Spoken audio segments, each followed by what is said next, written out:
After 3 years of work, our follow-up to the MeatEater Fish and Game Cookbook is here. It's the MeatEater Outdoor Cookbook, wild game recipes for the grill, smoker, campfire, and camp stove. Here is your book for everything that's best cooked or eaten outside. From grilling to open fire cooking to Dutch ovens to smokers to barbecue to backpacking meals to how to pull off the perfect fish fry, with pit stops along the way for lessons about Ice Age cooking methods and the best 5 ways to construct a cooking fire you can be proud of. And of course, we're focusing on wild game and fish here with over 100 recipes, including stuffed venison burgers 3 ways, wild duck with ahi verde sauce, a jerky made with cola, a gin and tonic made with fire-charred lemons, and grilled frog legs made with a sticky sweet sauce. This ain't your normal cookbook, so be prepared to be surprised. Get your copy now. For more info, visit themeateater.com or buy it wherever books are sold.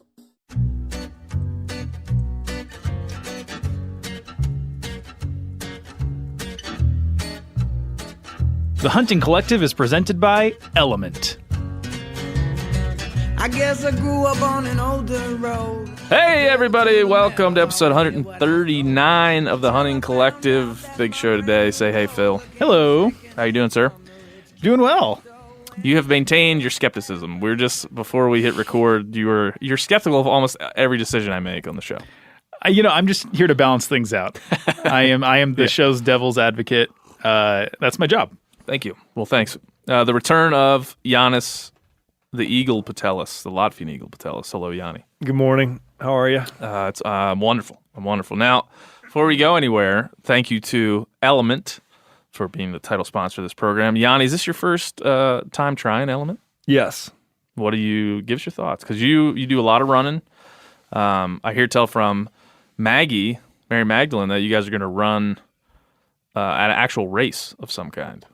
We had many races planned, but they've all been canceled because of COVID. Yeah. Well, what do you think of the salty deliciousness that is drink It's Element? exactly that. Exactly. The first gulp, you're like, whoa. Yeah. Did I just jump into a refreshing ocean? But then the second gulp, you're used to it. Then by the third one, I'm thinking, man, I could really see how that salt would help my calves to not cramp probably on mile 15. It's become essential for me. If you want to learn more, drinklmnt.com/MeatEater. There's pictures of us hunting and doing things and drinking Element, so you'll like that. Go there. Do I get to take this whole box home? Yeah. And drink it? Yeah. All right. Whole box for you. I'm gonna grab a couple of those before you. That's take it, Yanni. that's the orange flavor, orange salt. Orange salt. I got to say that raspberry is by far my favorite. It's good. By far my favorite. I like it because just a little pack of, there's not much in there, maybe a tablespoon, it does a whole quart. Yeah. I might even dilute it just even a little bit more while I'm running. It's full of electrolytes, and as you said, some of the other similar products out there on the market are just full of sugar. Yeah, to the point where it's just unpleasant. And so, drinkelement.com/MeatEater. Hit it up. Now, we got a lot to do today. Jani, you want to kind of tell the twisting and turning tale of Ask the Eagle? Do we want to leave that behind the scenes? Because Phil and I have been... I don't know if there's a lot of twisting and turning. I was trying to give some dramatics to the...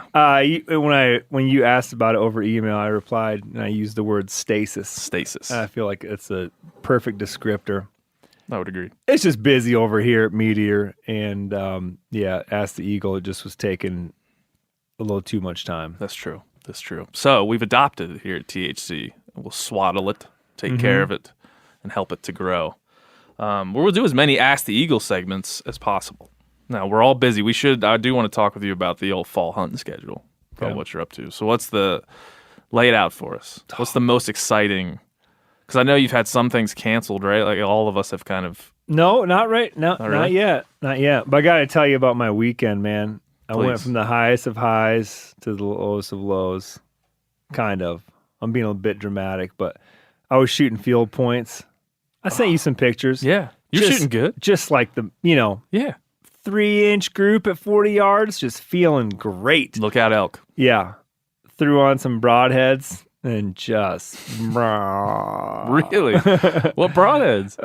I tried 3 different ones. Oh, really? And I'm just spraying broadheads. So I think I've got a tuning issue. Gotta go back. Luckily, I've broadhead got tune. friends, so I'm gonna go and try to get that taken care of today. But I always wait too long to switch over to the broadheads. I have 2 weeks until my first hunt. Yeah, I feel you.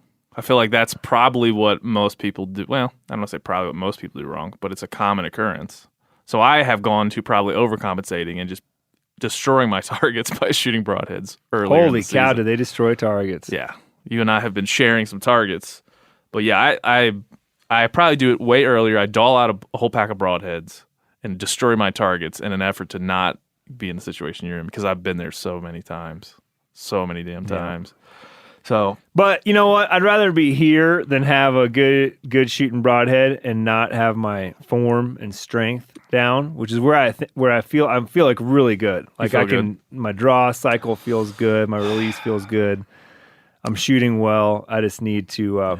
Hopefully, it's just going to be a couple minor tweaks. I gotta admit here, I feel like my arrow is going where I want it to, and I'm shooting. My groups are fine. I've been shooting out to 50 yards. I can shoot to 56 in my backyard, so I've been shooting out to 56. By the by, I'd be standing on the sidewalk in my little suburban development, and people walk by, and some are very like, "Oh, what kind of bow is that?" And other people just kind of wide berth that baby and go across the street, give me that look like, "Should you be doing that?" I feel like that's going to come to an end. Yeah, probably. Whatever. I mean, somebody's going to be like, "Isn't there a covenant against that?" Are you in city limits or no? yeah. You are. Yeah, but I just feel like it's both. There's lots of archery targets around our little yeah. area, and so I just feel like No, it's one of those things where you should better ask for forgiveness than permission. That's right. Unless, of course, forgiveness is when you Sorry stick about your someone's fence. lab. Yeah, sorry about your fence. Well, it's all fenced, so that like the worst thing I could do probably is plunge one through somebody's fence, and so I just like, hey, dude, can I buy you like 7 extra vertical pieces of your fence, so in case I put an arrow through it, I can. There's a guy in my neighborhood Replace. that does the exact same thing. He's got his target at the back of his backyard.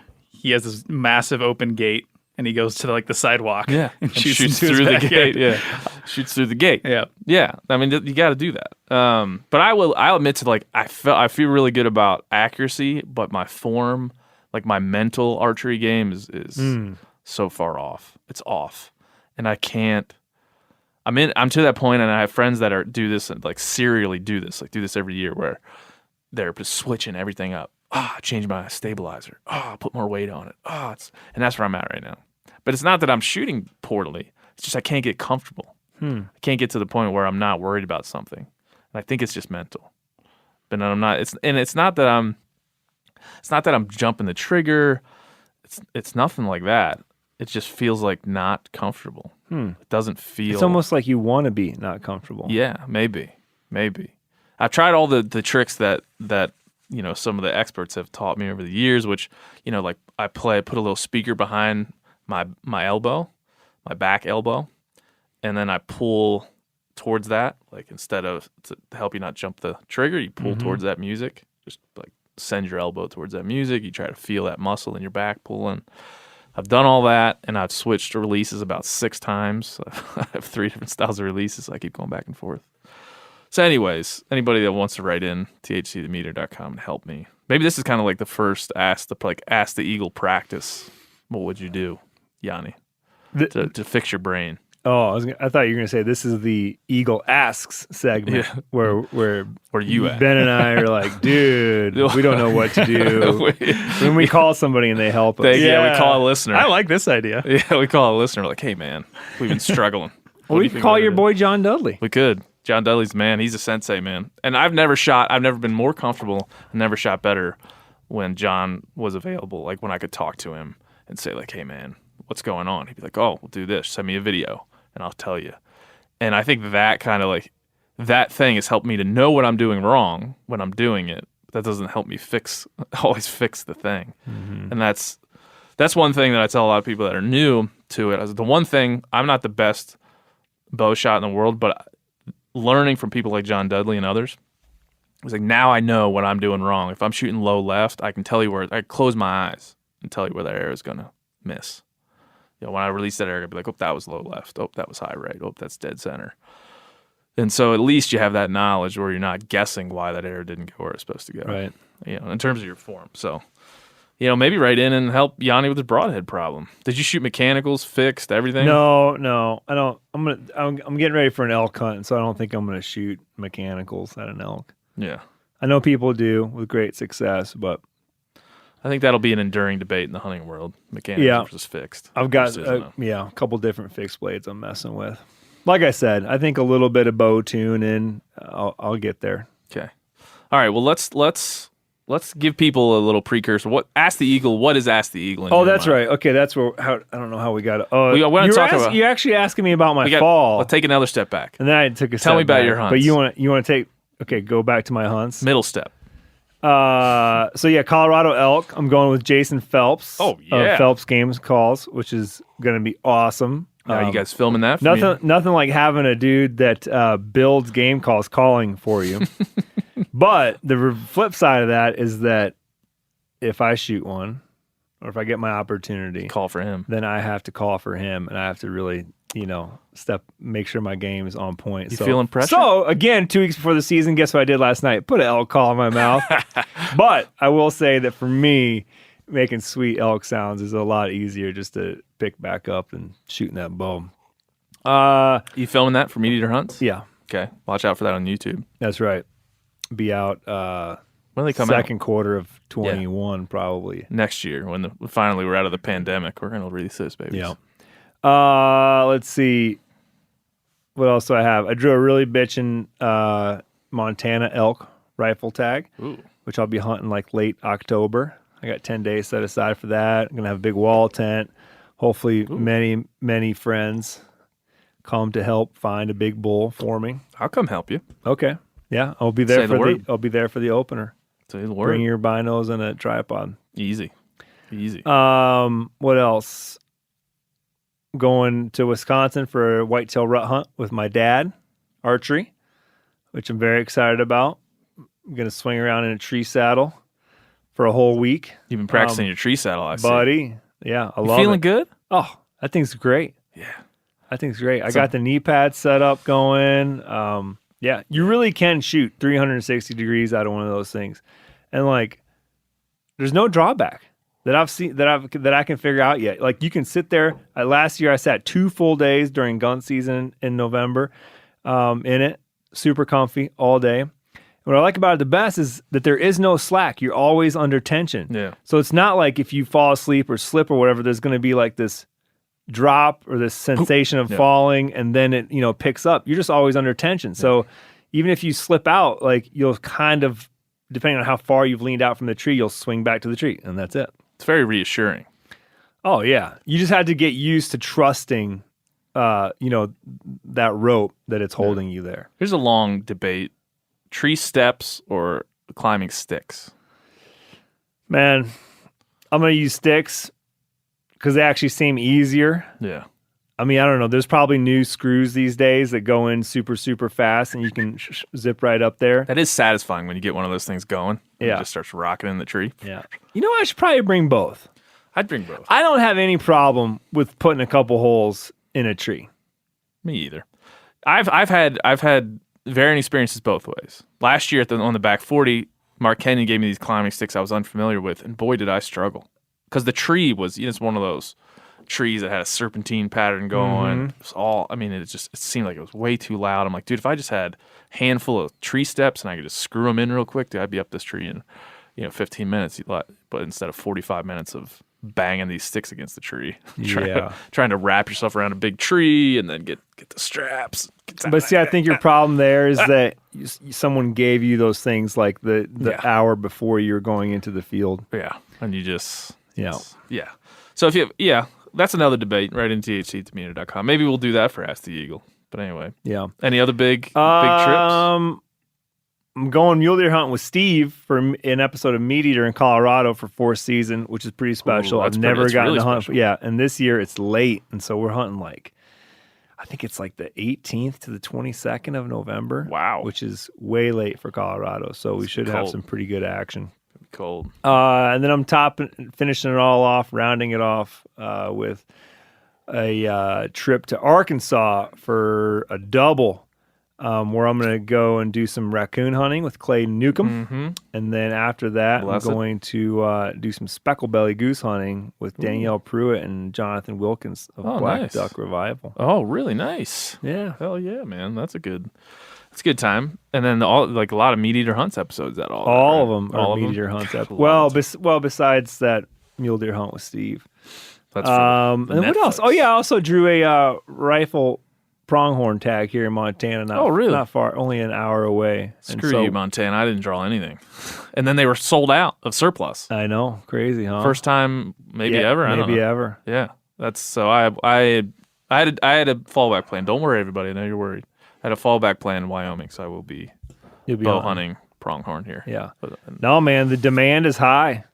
It's crazy. There's a whole nother conversation about good and bad of promoting the outdoors in the way that we do, and what the pandemic has caused and all those things. But I tell you, I feel lucky to live in a state like Montana that like, although we're friendly to non-residents, we kind of limit it. It is limited. And it's not like you go to Colorado and everybody's just like, well, I didn't draw anywhere else, so let's go to Colorado and just pack the woods. Dude, I love Texas. I love everybody listening in Texas, but that was, in the Texas BHA chapter, that's what those guys did.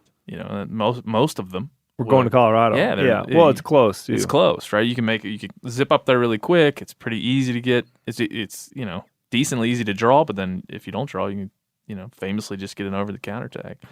So we won't mention some of the other states that have good over-the-counter opportunities, but there are many. So I'm getting to. You guys will enjoy. In a couple of weeks, I'm going to go down to Louisiana, do a gator hunt with Troy and Jacob Landry, the Swamp People from the History Channel. Been down there a bunch of times. That's fun. So we'll do like an audio experience for that for everybody. There's no chance that isn't hilarious. Hold on. Audio experience, that mean Phil's included? I invited Phil. I said, Phil, you're welcome to come. And Phil was I think he has some trepidation. Well, it was just kind of a last minute thing. It was. It's just tough because school's starting, and it's hard for me to be like, hey, I'm going to Louisiana for 2 weeks to hunt gators with Ben O'Brien. 2 weeks? No, not 2 weeks. It's like 2 days. No, if in 2 weeks. Oh, in 2 weeks. So it's just kind of like it was short notice. Short notice. So I don't think I'm going to make it. Yeah. But I wield the little recorder pretty well, I feel. So we're going to get... I was just thinking it'd be a great way to get Phil some outdoor experience. Yeah. And it is one of the more gnarly experiences that you can have in the outdoors. You basically, if you've ever seen the show, you basically put a rotten piece of chicken on a hook. You tie that hook to a tree, hang that hook down in the water. You do about 20 or 30 of those, then you go back, have yourself a cocktail. You wake up early in the morning, get on the boat, you go check those. If that tree's a shaking, as Troy Landry says, if it's a tree shaker, then you have to get the rope, and you're literally pulling up a giant dinosaur out of the water, and some other dude is there with a 22 with no sights. And so if you can get that alligator's head out of the water, you have to put that 22 at the exact right spot. Boom, right between the eyes. Then you pull it up into the boat, and if you fill all your tags for the day, you end up with a fairly small boat full of gators. So you end up either sitting on a dead gator or at least sitting on a seat and putting your feet on the gator. And it's just even after they shoot them, do they tape their mouth shut? No. So anyway, Phil, you need me to call your gal and tell her how important this trip is? I mean, it might help, honestly. We'll see. All right. Well, let's get to Ask the Eagle. Hopefully everybody's now excited for our hunt with Troy and Jacob Landry. But yeah, my dad's coming actually to Montana to hunt elk on opening day. Oh, super cool. excited about that. So, well, then you can't come and help me like you just promised. No, this opening day, archery. Oh. So I can come help you. Okay. I'll be there. But then, I got Missouri breaks, archery tag, got my Wyoming pronghorn, Idaho mule deer. I'm feeling pretty good. Yeah, you got some hunting to do. I'm feeling real good about it. Little Charles Rodney action later in the year. Nice. Rabbit hunt. All right, Ask the Eagle. Give us the full. Now we're finally made it there.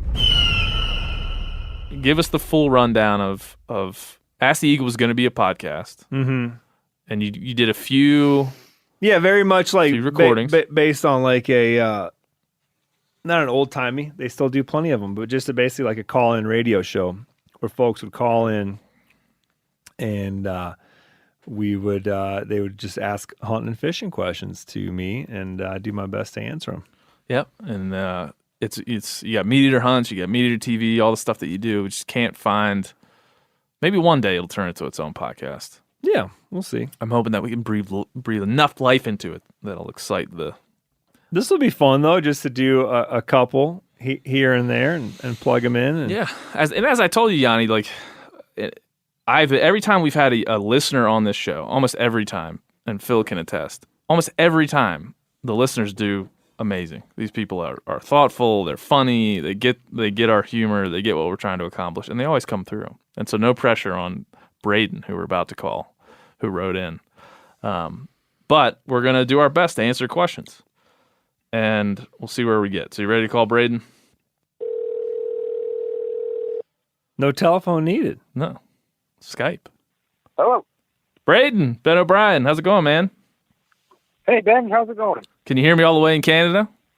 Yeah, it's a little foggy, but that's okay. Phil, is this okay? Can you hear Braden? Yeah, we'll make it work. You can make it work? Sounds great. Braden, say hi to Phil. Hi, Phil. Hey, Braden, how are you? Fantastic, buddy. Pleasure to hear you. Is there anything you need to say to Phil? I know we talked the other day, and is there anything you need to say to Phil? Would you like to try to get Phil motivated for his first hunt? Or you just floor is yours to talk to Phil. Just an outward profession of my unconditional love for you, Phil, and I really hope that your first hunt goes great whenever that happens, so that we can milk the publicity for it until then. I appreciate that. I got to say that was a lot more effective than Chuck Norris and David Hasselhoff combined. You giving Braden the power of Hasselhoff and Norris? That's right. Okay, that's fine. The rest of my life's going to be pointless, so thank you for that. Hey, we're making people's lives. Braden, say hi to Janis Putelis. Hey, Jani, how's it going? It's going well, man. Thanks for calling in, or thanks for accepting our call. Yeah, either way. For these, I wouldn't miss it for the world. For the radio shows of the 21st century, they call you. Yeah, we call you. The radio. Yeah, exactly. That's funny. I was talking to my grandma about it, and I had to you have to explain a podcast. She goes, anything new in your life? I'm like, well, yeah, actually, something really awesome. But then you have to explain what a podcast is, and then a cell phone for how you get the podcast. I'm like, it's like a radio show. Just figure it out. It's like a radio show. When you were a kid, and that's how you watched TV was over the radio. It's like that. Yeah, podcasts are like reverse radio. It's radio, but the opposite. That's fine. Now, Braden, you've made it on to the first ever actually aired Ask the Eagle segment, and Jani is prepared to take your question. He's prepared to answer it to the best of his ability, and I will assist him in any way that I can. And so, give us a little bit of backstory, and then briefly your question. Sure. So I've been hunting since forever. Part of, I guess, third or fourth generation Northern Ontario hunter. And I wasn't really introduced to the idea of backcountry hunting until I watched MeatEater on Netflix when it came out on Netflix. So I've been really inspired to kind of take that route with my hunting career because I was always really inspired by the way Steve talked about the ethics involved and the connection to your food, right? Which is something that, you go to deer camp and you get deer and you shoot moose, and that's just kind of, we hunt because it's cheap food, right? Rather than looking at the broader ethical background of it. So this year, I actually just accepted a position I've been selling cars for 3 years.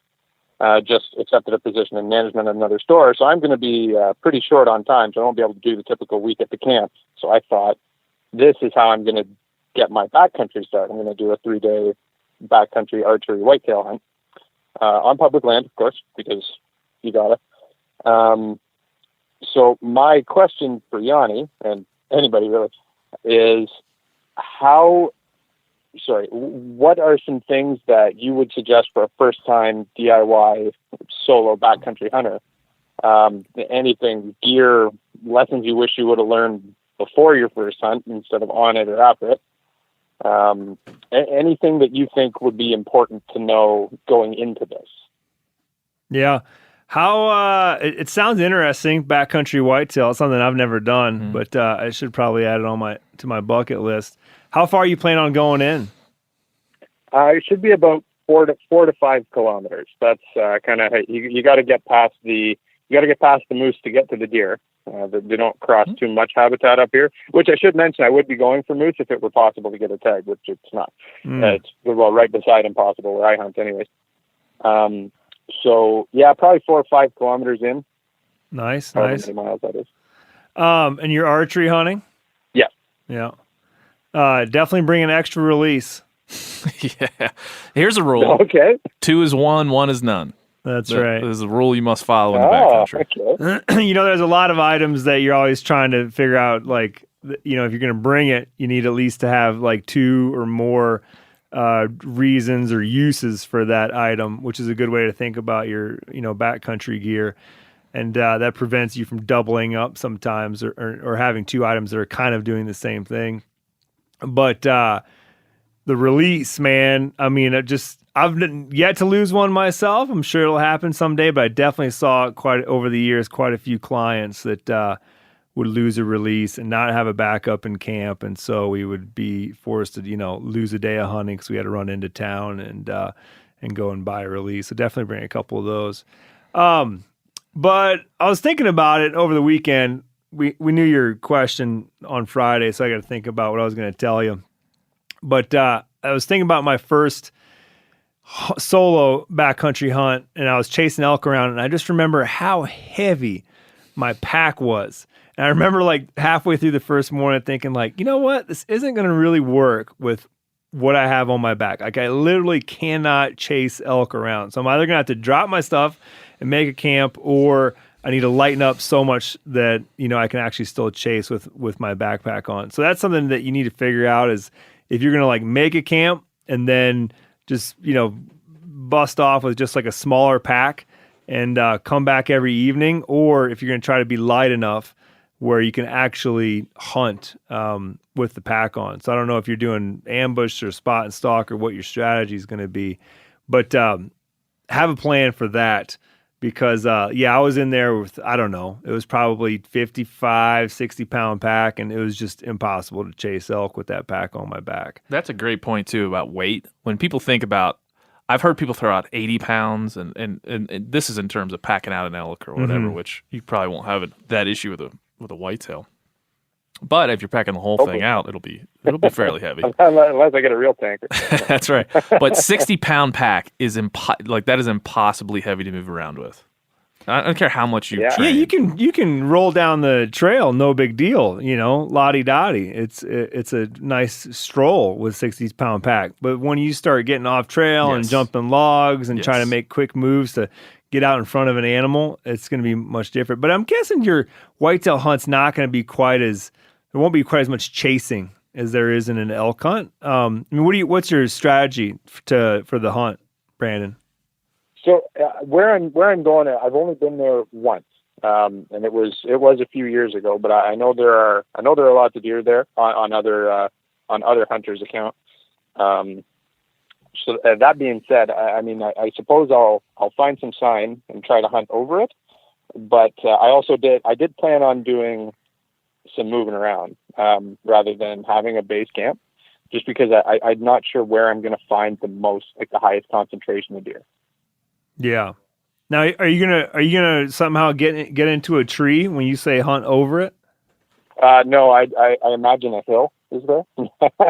No, I don't have something I've been interested in because listening to Kenyon talk about it is saddles. Yeah, tree saddles, but it's not something I don't know anybody who uses one personally, so it's kind of hard to get the exposure to it. And I have a climbing stand, but I won't be bringing it to be much too loud and heavy. It's not exactly a new style. It's probably the very first one ever conceived. Yeah, so you plan to find an overlook and then be able to glass and try to find where some critters are moving. Yes, yeah, exactly. Sort of see if I can pick out. It's a little swampy back there, so I don't know exactly how much success I'll have with glassing, but I hope I'll be able to find something at least semi-open. It's still very full, like with foliage right now. So I know once I get into the fall, I'm going to have a lot, it's big woods. So I know I'll have a lot better visibility to take advantage of. Yeah. I would think say that'll be probably the easiest way to do it. I would say too, you talk about like specifically something I think that's probably more universal for everybody is organizing your gear. And to me, like a stuff sack, like you got to have, I go with anything I need to dress and clean an animal goes in one, I'll call it a stuff sack, but you can call it whatever. Dry bag, doesn't really matter. I got a medical kit that goes in a small dry bag. And so organizing your gear in that fashion, that way you're not rummaging through your pack and there's a bunch of stuff at the bottom. I always put my food in one dry bag. I always make sure food-wise that I got a jet boil or some such item, and then MREs, and I always pack myself some like gummy bears and Snicker bars. You actually eat MREs? Yeah. Well, I mean, that's what I call them. You talking about freeze-dried meals? Freeze-dried meals, whatever. MREs, meals ready to eat. Yeah. And so that's what I just try to make sure you're organized. That way you don't have that. It also helps for the shifting weight of your pack if you're able to put certain things in certain spots and lay it out in a way that makes that pack feel more comfortable. And it can keep your gear dry. That's something I definitely do now religiously, is that just about everything in my pack, besides, I don't know, my water bladder and stuff, it just doesn't matter if it gets wet, but everything is packed into dry bags. Like within my backpack, even though I'll have a rain cover over it, all my clothes are in a dry bag. The food's probably in a dry bag, which I can take out easily to hang in a tree in the dry bag.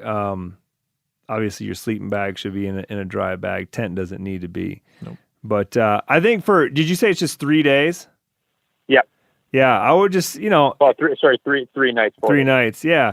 Air on light and bring in less, because it's not like you're going to starve or like it's not like a major expedition. So just in knowing that you'll be so much more comfortable and you'll spend less energy, it'll be easier getting around.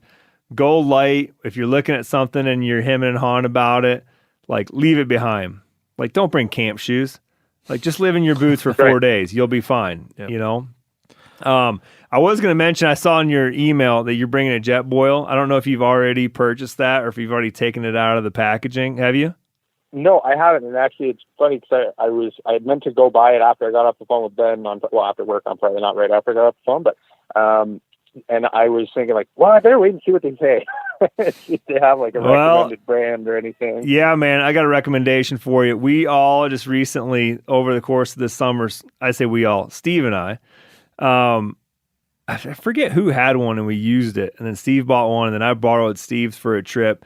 But the MSR reactor stove, it's basically the same idea as a jet boil. And maybe jet boils, I mean, I think the last one we bought was a couple years ago. Maybe they've changed their product, but I swear it seemed like this reactor, like you couldn't walk away from it before the water was boiling. It was just that much faster. And just like the way that it closes and locks down, and kind of the lid's a little bit tighter and better on it. It's got a built-in handle. I'd highly recommend checking out that MSR reactor stove. Yep, it's nice. That's awesome. Yeah, I used MSR water filters. I was an Army cadet for a while, so I have very limited backcountry experience, but it's all been in groups, right? So it is much different.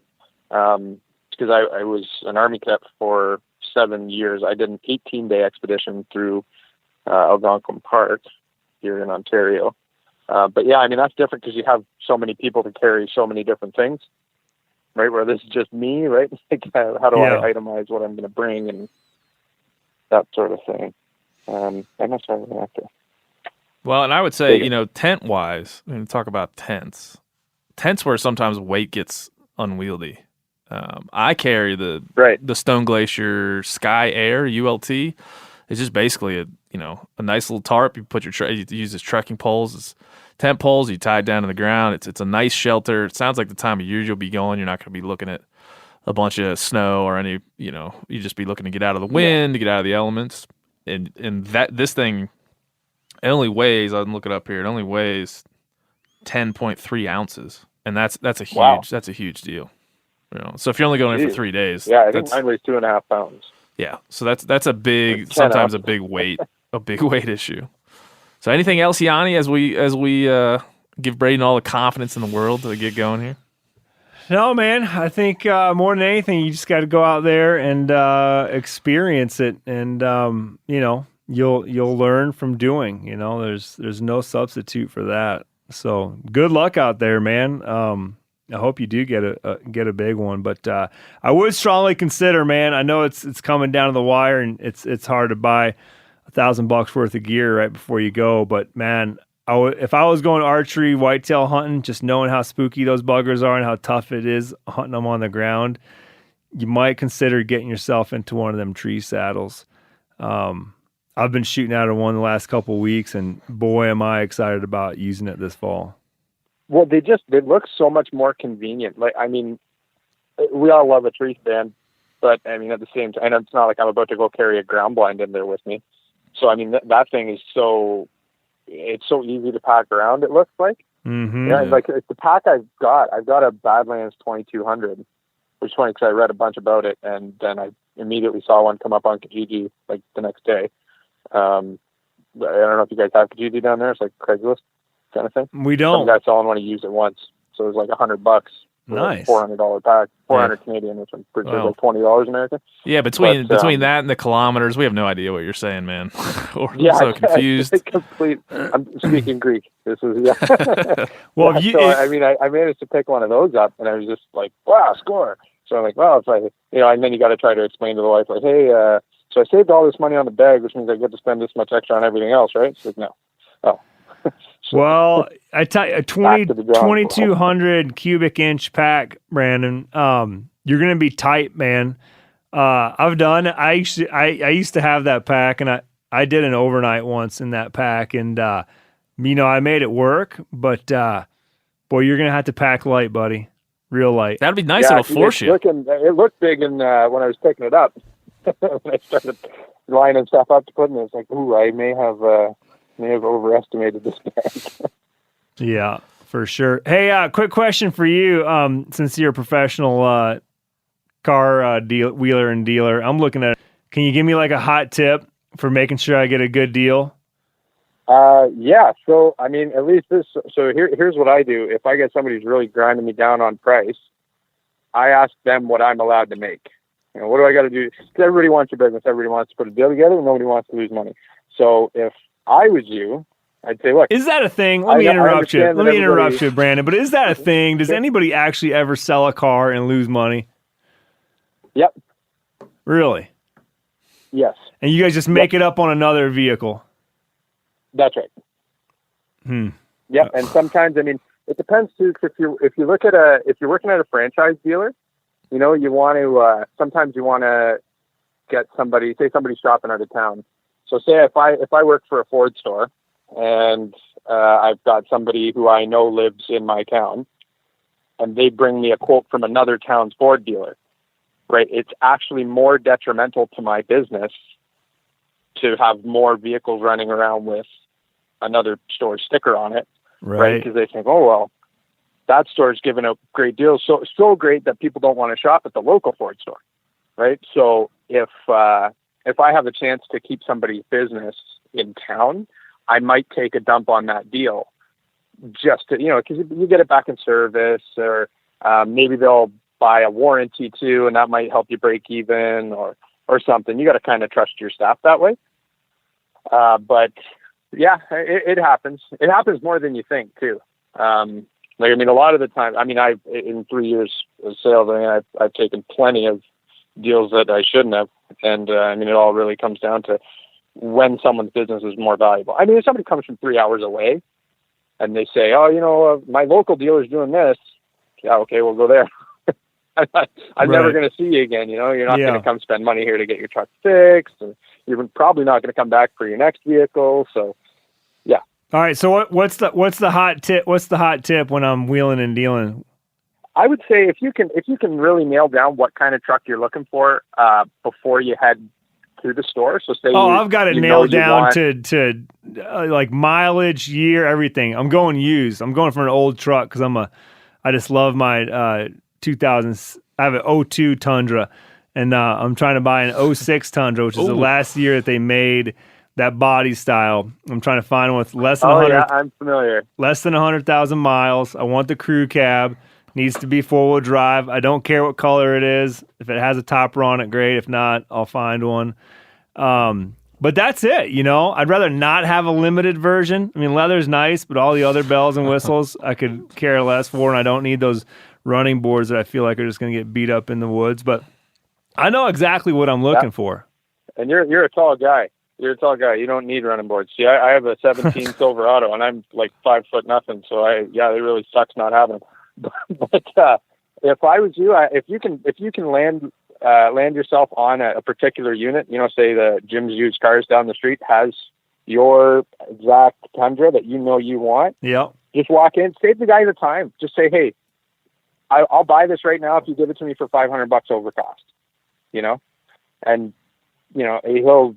Oftentimes, I mean, at least me personally, if somebody does that, they say, yeah, I know this is a truck I want. I'm going to buy it if, right? Because now you've got an offer. It's a lot easier to work with an offer. But how do I know what cost is for that guy? So it depends how he bought it, but chances are most people, and at least this is up here, most used cars, you're looking at a $2,500 markup. So he should bring you back that sticker price minus $2,000. Oh, yeah. Nice. This is that's like an if equation. Less than that, you might be able to jam them for a little bit more. And I mean, find out if, if they sell a warranty, maybe say, you know, I'm considering going with an extended warranty. What can you tell me about that? Give them a chance to sell you on something else, right? They'll sell you the truck at a lower profit, just hoping that you're going to make it up in the financial services office.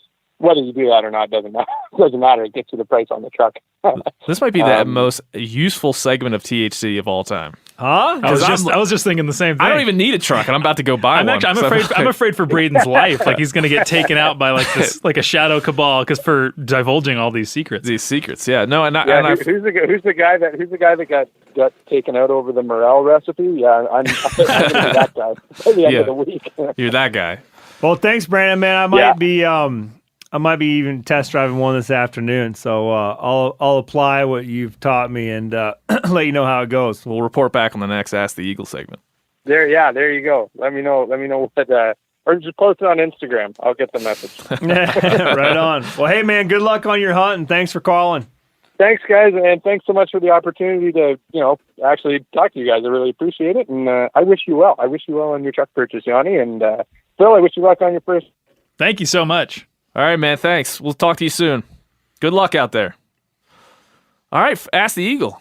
Number 1, down in the books. Done. One of many. I hope that helps. Is it Brendan or Brandon? Braden. Yeah. Oh, man, I kept calling him Brandon. That's Braden. Fine. I hope that helps. And sorry for the name. It was fun. You took over my station of calling people the wrong name consistently. People that email into the show, Jani, now just put the phonetic version of their name beside their last name because I can never get it right. It could be Smith, and I'll be like, Smythe. It doesn't really matter. All right, well, we're going to keep rolling on Ask the Eagle.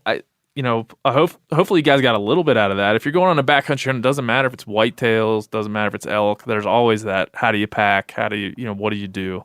I like those questions that are layered. That one had a lot of layers to it, Jani. Oh, yeah. Talk about that for days. For days and days. All right, well, we're going to switch gears here. We're going to get into the great and powerful, the legendary Dr. Valerius Geist. I had Dr. Valerius Geist on probably a year, a little bit less than a year ago. I believe it was last October, Phil, if I remember correctly. Right. Sounds about right. And we went through everything. We weren't really prepared for him last time. We literally went over to an ungulate conference that was at a hotel across from our office and begged him to come over and sit down with me. And then it was like 3 magical hours, and I wasn't sure what happened in those hours. So now he's back, and we definitely want to talk about. Last time he talked about predator pits, a lot about predation. He has some controversial within the wildlife biology and management world, at least the modern world. He has what I think are some controversial opinions, but we talked through those, and we got him to a point where he was speaking about what he believes to be intelligent intervention. And something that conservation really needs to understand a little bit more. So I will just say before we get into this, I have to issue an apology, a pre-apology, because I feel like my interviewing skills were way off on this one. I did my best to shepherd through, but it's hard to be on the phone.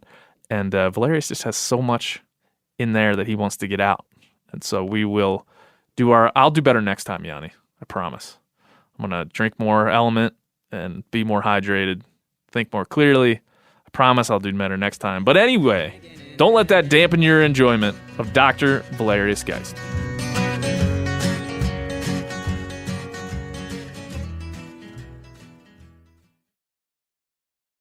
After 3 years of work, our follow-up to the MeatEater Fish and Game Cookbook is here. It's the MeatEater Outdoor Cookbook, wild game recipes for the grill, smoker, campfire, and camp stove. Here is your book for everything that's best cooked or eaten outside, from grilling to open fire cooking to Dutch ovens to smokers to barbecue to backpacking meals to how to pull off the perfect fish fry, with pit stops along the way for lessons about Ice Age cooking methods and the best 5 ways to construct a cooking fire you can be proud of.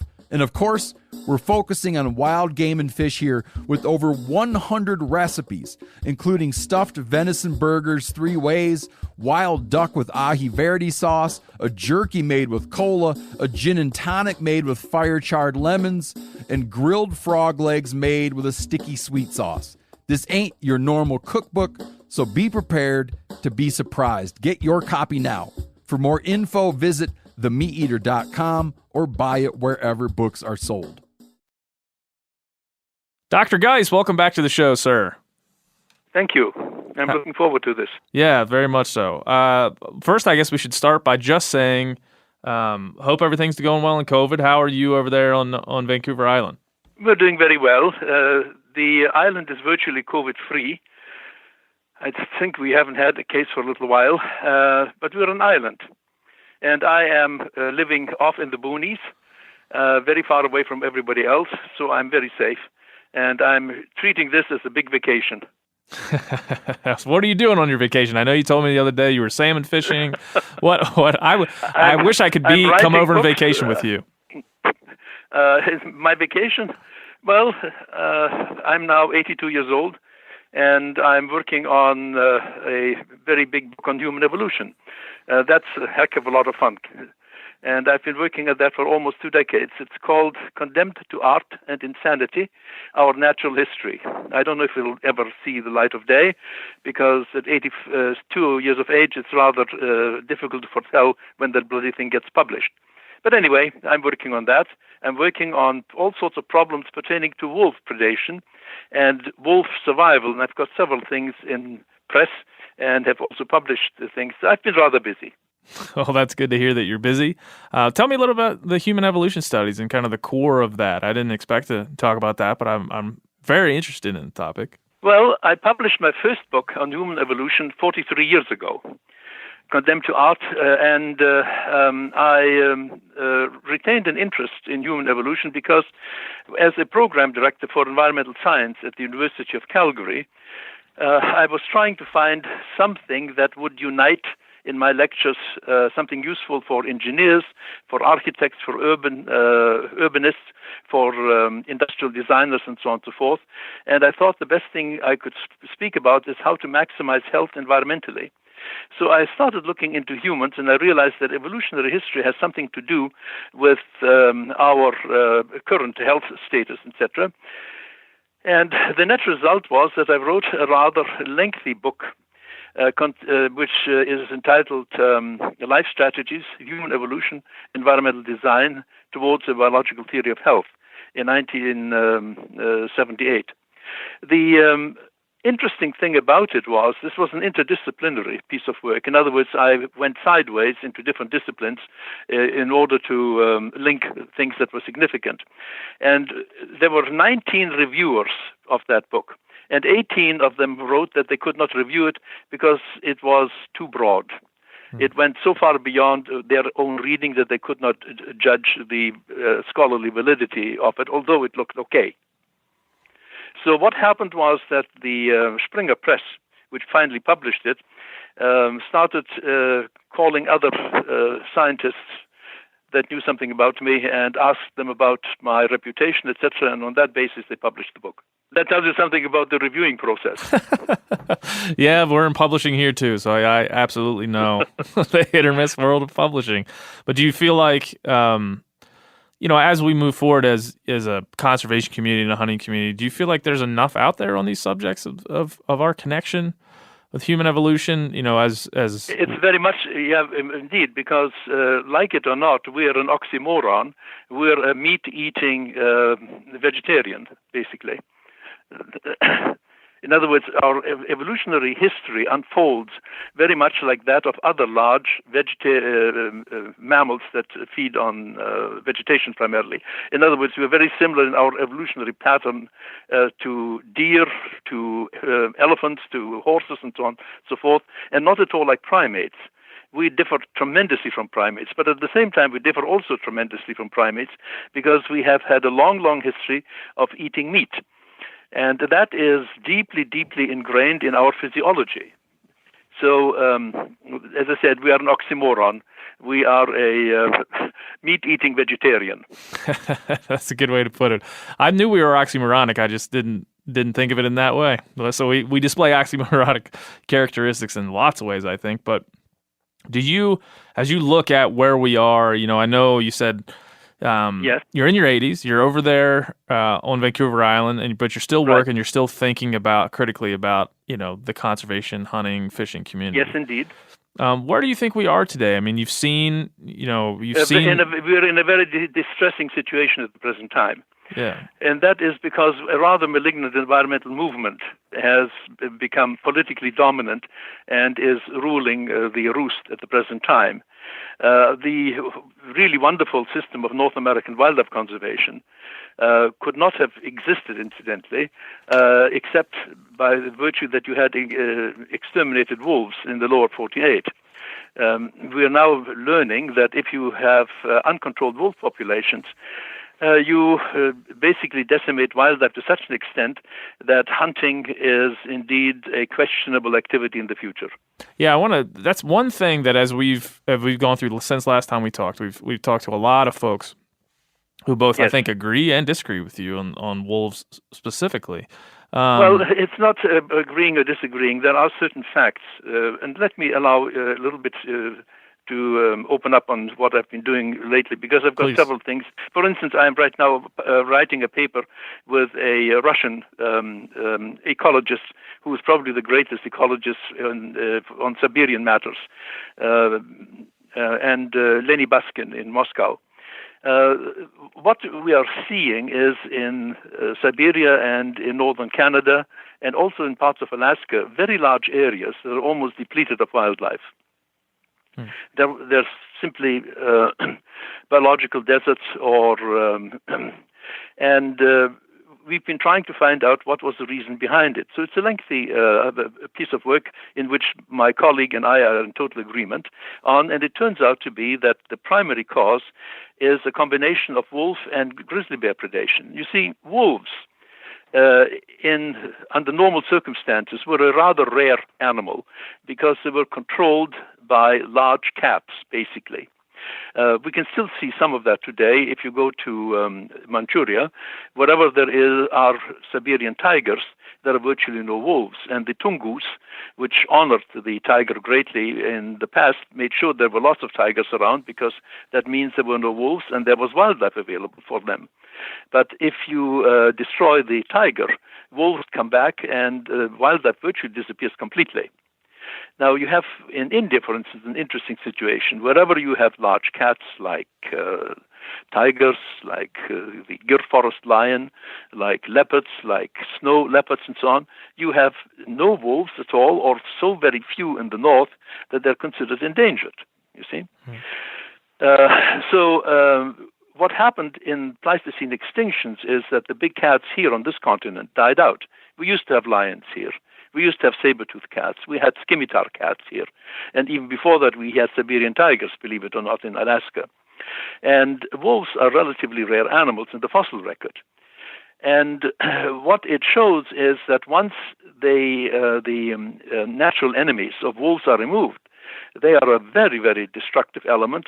And together with grizzly bears, even more so, because grizzly bears are superlative at killing neonates, that is, baby baby elk, baby caribou, baby moose, and so on and so forth. And some beautiful studies have been made of this in Alaska, where they instrumented bears with cameras. And so they were able to follow the visually what the bear was doing over a month's time for 30 days. Well, it turns out that their champion killed about 50 caribou calves at that time point, and the one that killed least of all in 27 days killed only 7. You see, and that raises the question: how many did that champion grizzly bear kill before he was instrumented, and how many did he kill after he was instrumented?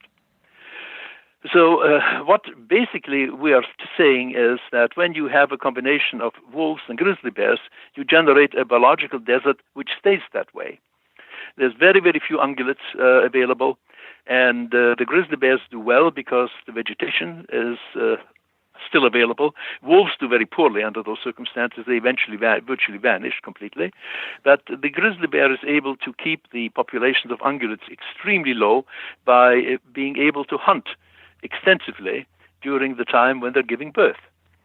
And that combination, well, by the way, this is not exactly news. The Alaska Department of Fish and Game has come up with something very similar to that. Yeah, when you think about wolves, and I know last time we talked about things like hydata disease and predator pits and some of these other issues that you've brought up in some of your talks and some of your writings before and after. Yes. And then I also visited Yellowstone National Park and also a hunt in an area here in Montana where I got a trail cam picture of a wolf not 3 weeks ago. Have heard them. Good for you. Yeah, I've heard them. Is that a pretty rare thing? I come to find out. Wolves are relatively hard to find, very hard to see, very hard to hunt. Yeah. I know that. Yes, I've shot a few myself, and I've dealt with them. And of course, they are, from one perspective, a magnificent animal. Particularly the ones that I saw during my studies of mountain sheep in northern British Columbia. They were giants, absolutely giants. Yeah. And that is very appealing. But when you look at the disruptions that we have caused in the global ecology, what we have done is basically unleashed here a predator that is extremely efficient because it was so severely suppressed in earlier times by the large cats, basically. That's why this wolf is able to reproduce at a very high rate. This is why they're so very efficient in their hunting. And it's just simply what we have forgotten in our wolf management so far is the word ecology. What we have to do is to look at all the components of the ecosystem and manage them. And not simply do as the environmentalists now do, have total protection of wolves or have total protection of grizzly bears. That is a recipe for disaster. As we think about that in the greater Yellowstone ecosystem, like I said, I went to Yellowstone National Park with a biologist, predator biologist, we'll say a month ago. And we tracked a mountain lion.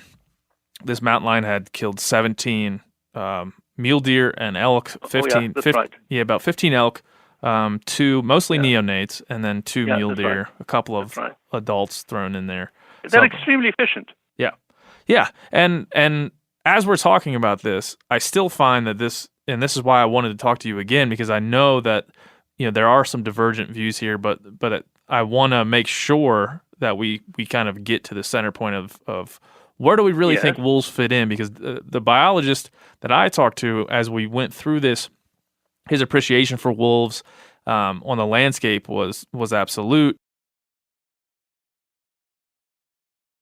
And so that's what I took away from it. I don't want to speak for him, as I said. There's something missing in this, and that is the following.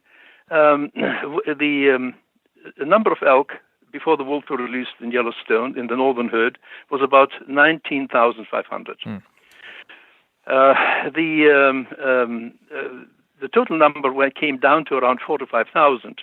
But the most important thing is missing in this statement, namely about 3/4 of those elk moved out onto private land where they were protected from wolves. In other words, Yellowstone is a very poor example because here predation cannot go to the extreme limit because the elk are able to take refuge on private land.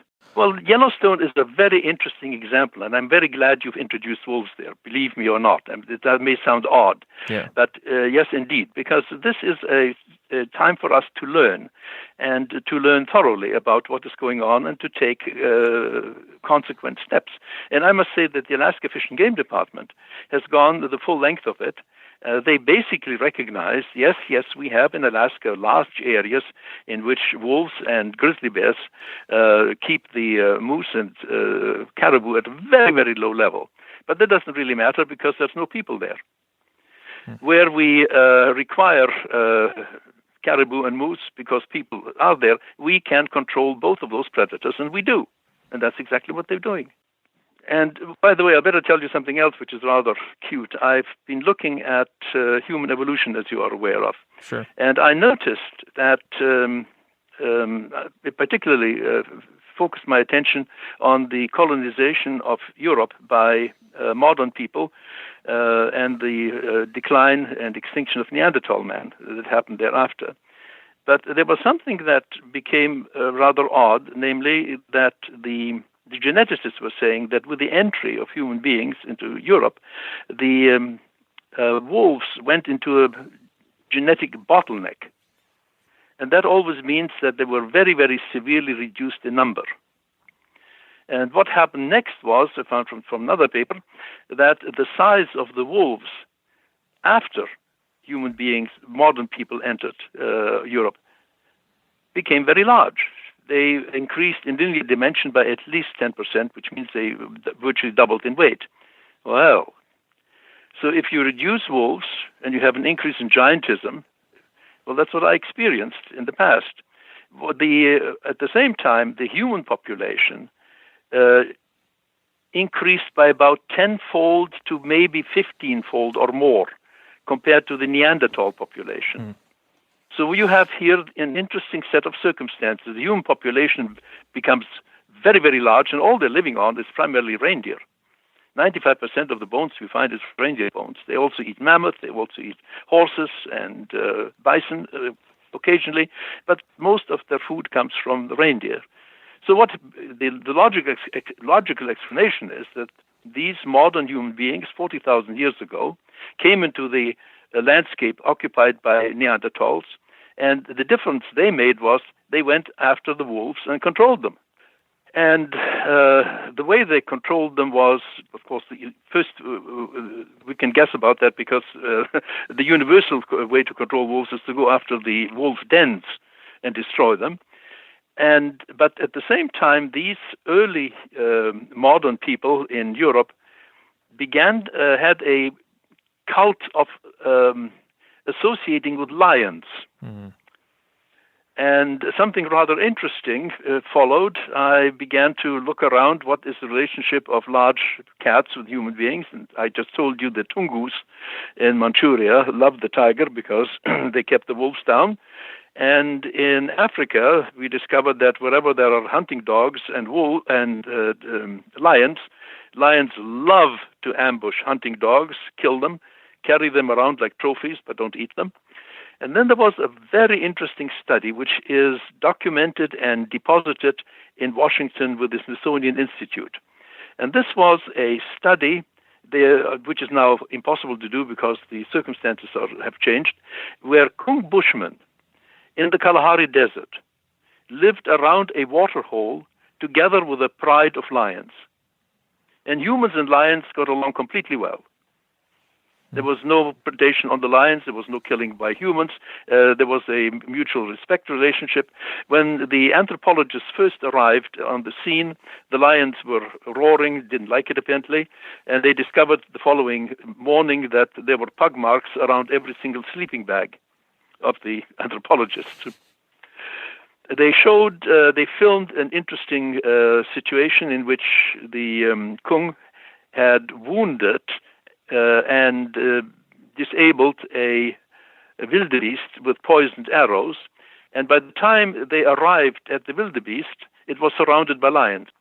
Well, the hunters went in with their spears, killed the wildebeest, talked to the lions, dismembered the wildebeest, and walked away with the wildebeest. And the lions did nothing. So what we are having here is the first hint of how human beings made use of predators, which was, of course, later on done when the Gravettian, which is still modern people 30,000 years ago or so in Europe, they began taming wolves into dogs. Yes. And then subsequently to that, we've had falconry, where we've made use of a predator for our end. And we've also tamed cheetahs in order to make them superlative hunters of gazelles and antelope. Yeah.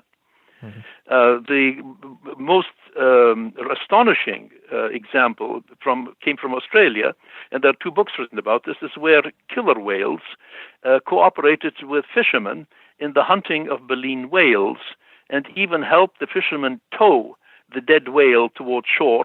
And the reward for the killer whales was they got the lips and the tongue of the baleen whales. So we have here predators and humans cooperating. And I have suggested, and it's been published in English already, and it's right now in publication in German, that in the Upper Paleolithic, early Upper Paleolithic, these first people in Europe, the Aurignacians, made use of lions. But actually, it doesn't take much to find out how you could make use of lions. If lions ambush wolves, then human beings can help them with the ambush. All we have to do is imitate the howling of wolves. So you're saying lions and humans work together? Yeah, exactly. Just like in the Kalahari Desert, lions and humans were together, and the humans said the lions are protecting us at night from panthers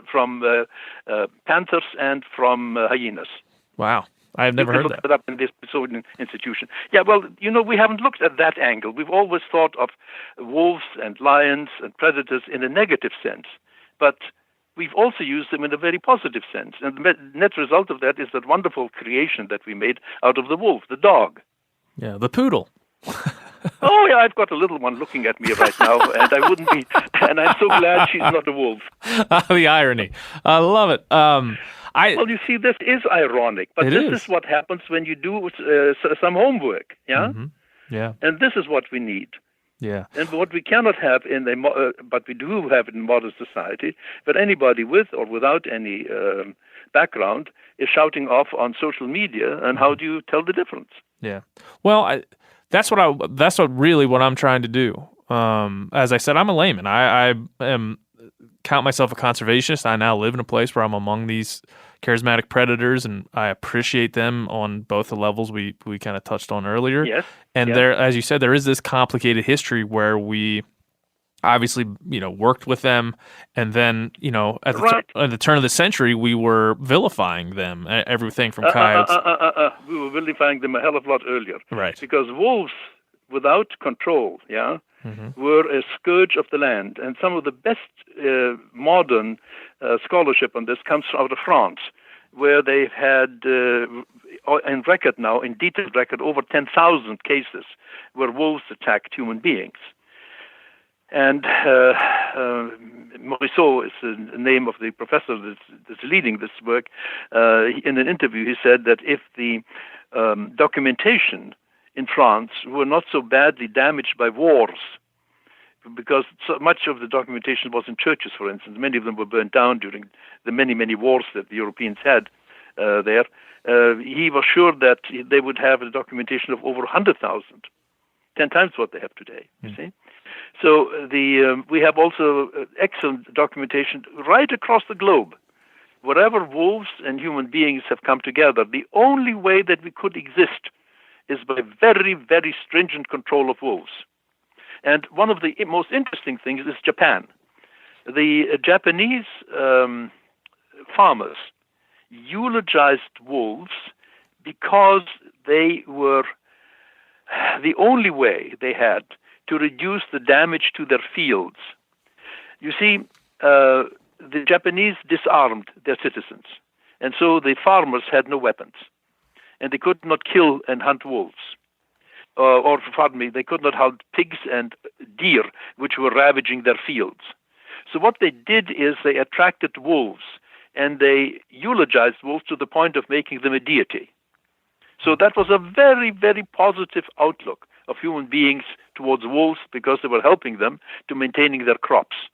And then came rabies. Now, rabies is a horrible disease, absolutely incredible when it strikes, yeah? And what did the Japanese do? By 1905, they had exterminated the wolf. You see, you don't have to exterminate anything. When I was in northern British Columbia, we had unbelievable wildlife populations, but we also had wolves. And you do not have wolves when you allow so-called nature to take its course, and you allow wolves and grizzly bears to multiply, because eventually you virtually have only grizzly bears, and then a very, very, very few wolves, and a very, very few ungulates in that system. And it is, for all practical wildlife desert, unusable by human beings.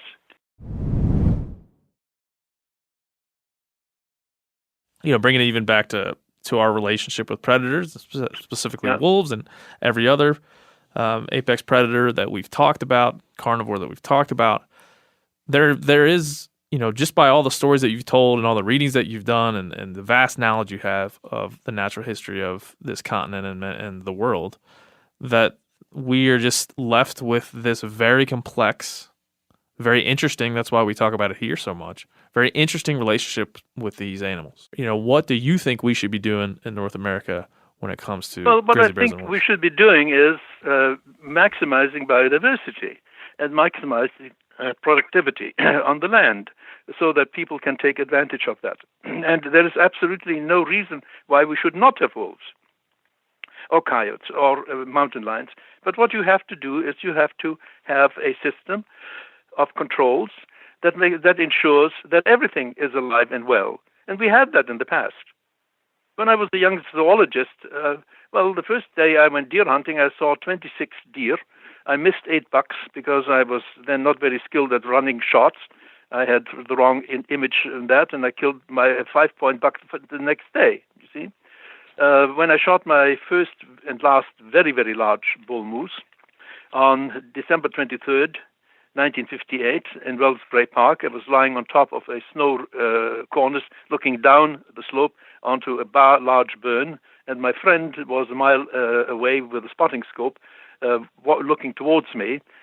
He counted 36 moose on that slope. Oh, this is almost unbelievable today. We were seeing at that time 20 to 30 bull moose a day, and there were wolves in that countryside. We heard them and saw them too, you see. We are perfectly capable of maintaining a great wildlife in great abundance and diversity with all the large predators included. The grizzly bear, the black bear, the cougar, the wolves. We can have them all. But we cannot have a single species, so-called protectionism, which protects the grizzly bears at all costs, which protects wolves at all costs. Then you get into the predator pit situation. That's when you get the wildlife deserts. And that is when native people suffer because they don't have anything to hunt. I think it's very important that, as we go through, we talked a little bit about Colorado. I touched on that. I mean, they are about to, in this November, vote on Initiative 107, which will effectively reintroduce wolves into Colorado. That's a very, very stupid thing to do. I can assure you that. And so I want to there's a coalition of these nonprofit protectionist groups, as you say, in Colorado, that they were led by the formed Rocky Mountain Wolf Project. They spent 2019, they tirelessly gathered support. You could see them on the sides of the road. There's pictures of them. They got 200,000 signatures. And they delivered that. Yeah, delivered that to the Secretary of State. So these are people that don't bear the costs yeah. of that introduction. It's the ranchers that do. Yeah. And it's the hunters, be they Democrats or Republicans, that also do. You cannot maintain your North American system of wildlife conservation with a free-for-all for wolves and grizzly bears. You can't. Yeah. Impossible. What do you say to those people if you let's just say you run into one of these guys on the street, it's holding the sign with this protectionism for wolves, we need more wolves for this state to be wild. Well, what do you say to them? Let me put it this way. I'm writing a book on human evolution. I guess I told you the title, Condemned to Art and Insanity. Yeah, I guess do I have to say very more poignant. than that? That's poignant. Yeah, well, this is, and these are belief systems. I mean, they're people believing in good faith that protecting the wolves will be nirvana. Well, it isn't nirvana. It's an empty landscape. And it is so empty that even the small game disappears. I know that because I've had it here on Vancouver Island. I'm living it right now. All the deer are basically in the cities. Some of the elk have been able to maintain themselves more or less. But the elk here are giants because there are so few in numbers compared to the amount of food. and they're silent. They don't call and they don't bugle. Because if you bugle, you get on top of yourselves wolves and cougars and bears. And I have bugled in black bears myself. At the same time, look at the same thing what we've done now with the marine environment. Total protection of whales, seals, sea lions, and so on has resulted in very large burgeoning populations of seals and sea lions. A kayaker just a few weeks ago told me, he was quite amazed. He came with his kayak to the entrance of a small creek into the ocean, and this was all surrounded by seals, which were busily picking up all the little salmon that were coming downstream into the ocean. Gone. When I was a young student at the University of British Columbia, we had still a control of seals, very large amounts of salmon, and salmon populations everywhere are faltering. Well, if you have predators that feed steadily on salmon, what do you expect? In other words, we can enter as a regulatory agency, and we can ensure that everybody survives, including the prey. We have the means to do that. Yeah, sustainable use of a natural resource. When you speak out like this on wolves, that people feel so passionate about them and protecting them and seeing more of them on landscapes, do you feel like people aren't listening? Do you feel like people don't want to hear it? No, no. People are listening. A bit of the problem is, of course, your news services. Yeah, I guess they are afraid that their subscription rates will tumble if they report something that is not exactly in the pop. Right now, environmentalism is a very, very popular notion. And the great dream of some of the environmentalists is to see what they call wilderness around, across everything, with human beings confined to very small spaces, and so that nature could once again reign supreme over much of the land. That's part of their dreams. I see. And what it means is, to achieve that, I don't know how you could possibly have any number of people without the use of the land in economic activities. I mean, it's a very, very simplistic ideas, but these kind of ideas, or another thing is the promotion that human beings are evil and that nature is good. And so if we constrain humans, we do something very good for nature. Well, the trouble, of course, is that you haven't had anything natural now for 12,000 years on this continent. When you look around the countryside, this is all secondarily consequences of human activity. Your native Colorado, your native North America vanished with the little ice age about 12,000 years ago, period. Well, we've seen this with the COVID-19 pandemic. We've seen when you try to confine people to their homes, they naturally want to go outside. They naturally want to enjoy wild places. This is wonderful, and I'm all in favor. I also want to go outside. And in fact, I'm living on a very beautiful place, away from a city. I'm surrounded by nature all the time. I've had wolves here on my doorstep, and cougars on my doorstep. We don't have grizzly bears here, God thanks, but we do have black bears. Yeah. And yes, I can enjoy all of it, but we have too many cougars at the present time, and so the number of black-tailed deer is way, way, way down everywhere except in cities where they've taken refuge from large predators. Yeah, the Hollywood that's sign. Where you find some of the most biggest bucks on Vancouver Island. Sure, right downtown. And it's what a beautiful island as well. But yeah, go back to the pandemic issue, because it's kind of raised some interesting points that you're discussing here. We've seen national parks, we've seen state parks, we've seen wilderness areas, especially in Canada, but across the United States. And there were reports out of Alberta and Quebec of human feces and garbage and people camping in ditches and hundreds of cars in parking lots when folks were locked down and they couldn't travel to other provinces or states.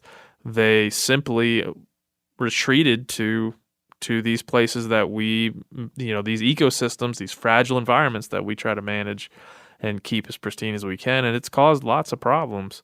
And so there's an interesting discussion there as to your point earlier. What's bad and what's good here, and what's real and what's fake in terms of what you're being told. Well, the COVID situation is going to pass. It's not going to take. It's not. We still have some while to deal with it, but it will pass. And we are going to get back to normalcy eventually. And we also have to face something very unhappy, and that is, before the COVID crisis struck, we were already aware that our national parks, particularly in your country, were losing biodiversity. And that loss of biodiversity means that plants and animals are going extinct. And that you had a free-for-all in these parks for invasive species, of which, according to the website of the United States National Parks, there were over 6,500 species. So, irrespective of the COVID, we have a very real problem about a philosophy of non-intervention in nature. As long as we do non-intervention, other things intervene. And the only way to literally safeguard biodiversity and maintain alive species which are going extinct is by human, very intelligent interference. I have a friend in California who, about 30 years ago, bought 14 acres of land on which he counted 60 species of plants. Then he began to change the landscape in the sense that he was trying to get back biodiversity and bring to light and to fruition seed which were lying dormant in the soil. And after 30 years, he has 235 native species of plants and 135 non-native species of plants. That's what intelligent human intervention means.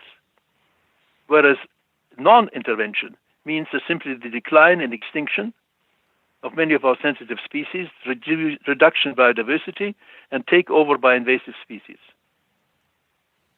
That's what we have to face. Yeah. Our idea of letting hands off and letting nature do its thing is a catastrophic failure. Not entirely. There are times when you need to do it, but as a unifying philosophy of dealing with nature, it simply means that we allow other species, undesirable species in many regards, to take over the landscape. In order to maintain beauty and biodiversity, we have to come in and manage with fire, with an axe, with a rifle and shotgun and net, and at times poisons. We have to do that. And then we can maintain what is... Well, the French said it quite correctly. They said, if you want to have a beautiful park, you need a very sharp axe and a heart of stone. Yeah. Then you're going to have a beautiful park.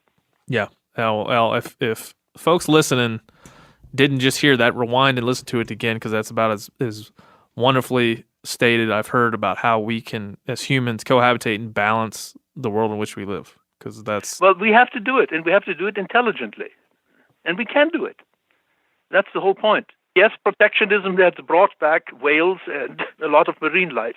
And now we have to judge how much protection is required to generate and what protection is required and what actions are required to enhance different species so that we do have high biodiversity. We can do it. We have the means to do it. And when we have a question, we can always have an experimental setting and explore. What we cannot do is to have faith that nature is going to somehow maintain biodiversity and beauty, which doesn't. Well, I think all of this connects to your book with Shane Mahoney, the North American Model of Wildlife Conservation. And I'll just tell you, I know we talked about this a bit last time you were in the studio, but the North American Model of Conservation is something that we speak about often on this show, that I've really... Yes, not saying. You should. Yes. That's wonderful. It is. Yeah. And I know your book talks about the strengths and its weaknesses in great way. And we wanted to, for a long time on the show, have a book club and talk about some of these really important issues. And the North American model is something that I think a lot of people understand, but a lot of people misunderstand. And even more people have no idea about how it came to be or what it is or what it's meant to do. Right. And I think this book that you've put together with Shane, if I asked everyone to read it about 2 months ago. I said, get this book and read it, and then we're going to talk to Dr. Geist about it. So if you'll allow us, I'd like to just go through it a little bit and discuss some of what's in there, and then discuss what. Well, I'm a little bit yes, I'm the co-editor of it, and I'm the author of one of the chapters of it. And I haven't looked at it for some time because I've been so very, very busy with other matters, particularly on the human front, because, as I said, I'm editing now my book, Condemned to Art and Insanity. I've worked 20 years on it. So I've been busy, and I'm busy with other things. So I may be faulted for not remembering too well, but let's try it. let's give it a try. I think most of the things in here are elementary to all your work. So I imagine if you don't remember the exact sentence, you'll understand some of the questions and things that I wanted to go through. Let's give it a shot here. The book, in talking about the model, the book does a lot of things, but I think in general, it looks at the model's strength, weaknesses, and it considers, its relevancy and efficacy. Yes. In all the things that it touches, because it does touch history, politics, culture, societies. Right. And so, because before we have specific questions here, when you think about the model today, what do you think of?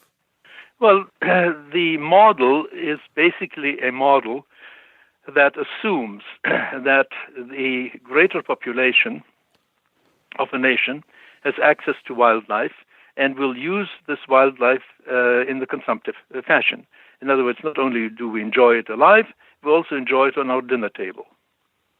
That is the basis of it. It makes the assumption that going out and raising wildlife for human consumption is a good thing. And that's what it was in the past. As long as that philosophy is relevant, as long that model will survive. But it cannot survive protectionism. Yes. And it failed. Yes. Well, when we start with this book, we start about this book goes all over time, but it talks about this revolutionary approach that in the late 19th century and early 20th century, Canada and the United States came together, and rather than treating wildlife through the purview of the elites, is to be used for the benefit and the pleasure. Right. We're now switching this dichotomy, and we're saying we're going to use this for the people. That's correct, and that is the remarkable thing about the North American model. That's why it is so outstanding a model, because what it shows that the common ownership of wildlife can be of an enormous benefit to a nation, whereas previously it was assumed that if you had a commons, that commons would deteriorate because everybody had access to it and destroyed it in part. And there is a large, very famous, not large, but very famous paper, The Tragedy of the Commons, which was written about it. Remember in his moment the author. But the proof of the North American model is that you can have ownership of land and wildlife in common, and it can be constructive, and it can be a thing of beauty and productivity, and of generating great wealth at the same time. It's a real blessing. It really is. I mean, it shows it's such a value system as much as a system of conservation, and those things, as you explained, are intertwined. Well, just imagine the number of people that are employed because of that model. Yeah. And just think of the tremendous innovations that you have generated in archery, for instance, yeah? Yeah. It's unbelievable how things have changed, and that has given livelihoods to quite a few people. And the same thing with the firearms or the clothing or the other equipment that has to be used. It is a tremendous boost to the economy to have wildlife if the wildlife is being used by the public at large. But it has to be used. Yeah. It's not just simply something you look at. It's something you use. Yeah, I mean, I think as we that agreement, the agreement you talked about in the beginning, and it's talked about in the book quite a lot. The agreement that we're going forward with this understanding that we are going to both conserve and use these resources at the same time, and that's where the balance comes in, is core to this. And that I think that and the North American model, it kind of gives us a vision. And for me, a hopeful vision of kind of the challenges of the future for conservation. And the book helps with that too. Yes, and you see, I also have to go back a little bit to a time when the use of weapons was looked at in a different way than it is today. And you had it in your rural areas where the kids took the 22 to school, and they did their hunting on the way back or on the way to school, and they brought things for the family table.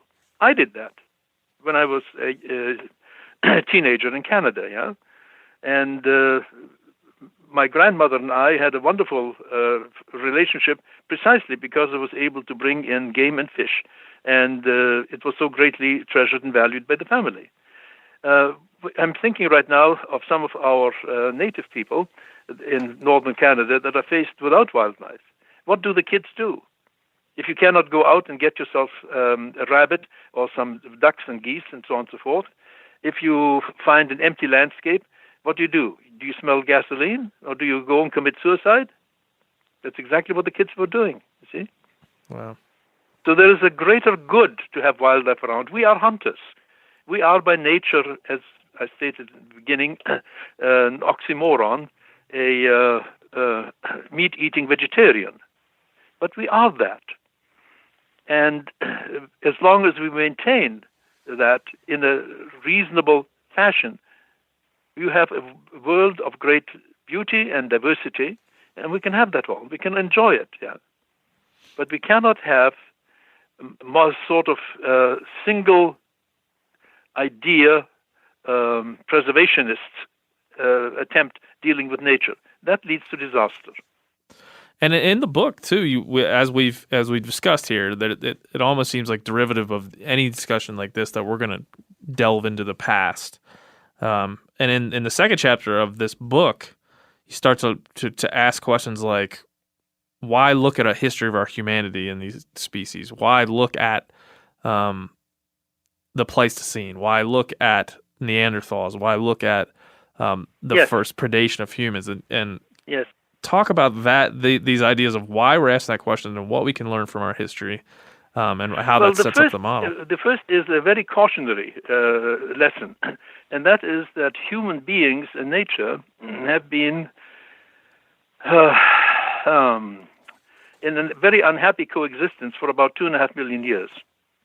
The very, very first humans that came about were already hunters. And I can describe to you what they were. But the point was that the moment they showed up, the biodiversity of the continent of Africa went downhill and continued to go downhill. And it went downhill because eventually we exterminated the megafauna as well. And we now are in a situation where we are desperately trying to understand how human populations can possibly survive. So history is something that teaches us to be very, very cautious about what we do with nature.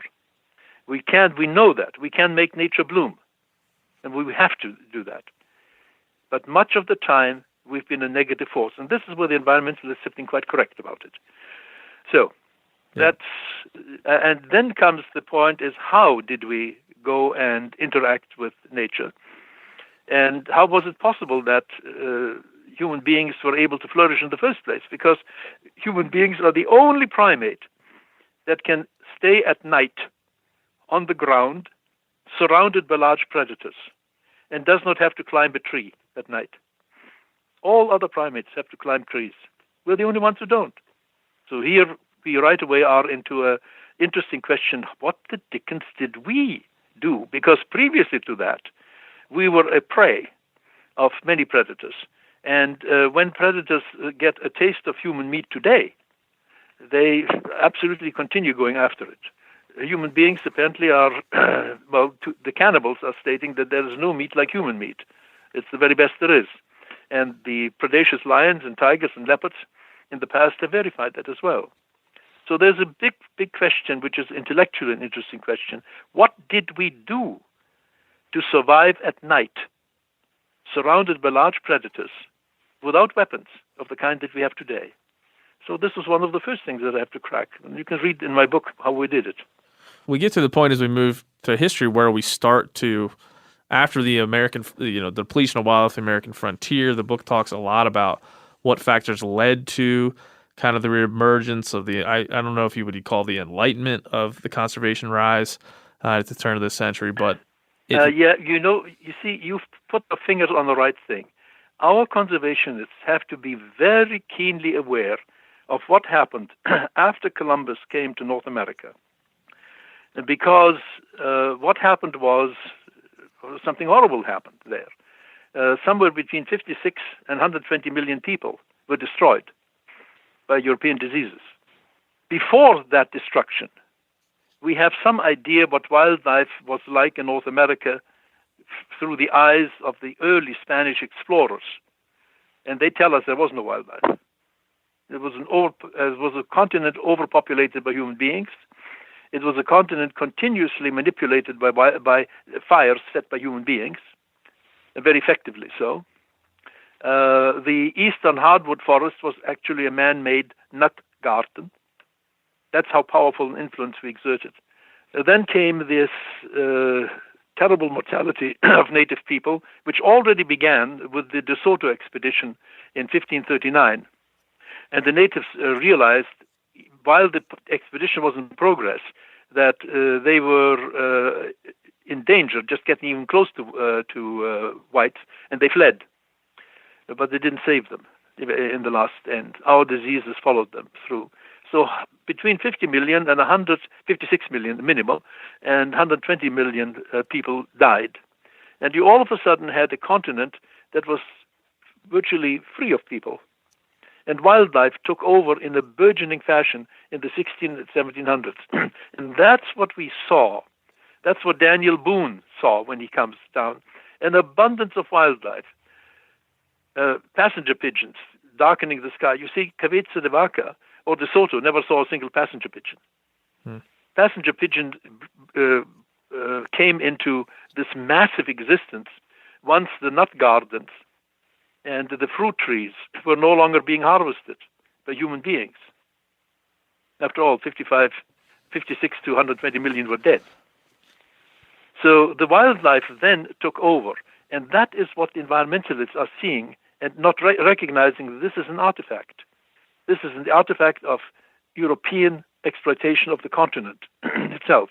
So these burgeoning number of buffaloes, well, there is some indication that in the center of the continent, buffaloes were fairly abundant and were able to withstand the hunting pressure that was put on them. But so there's a lot more history to be uncovered, I can assure you that. But the modern situation is a consequence of very, very severe happenings after Columbus landed in North America. And the idea that North America was a beautiful, untouched wilderness occupied by a few native people is simply wrong. It didn't exist.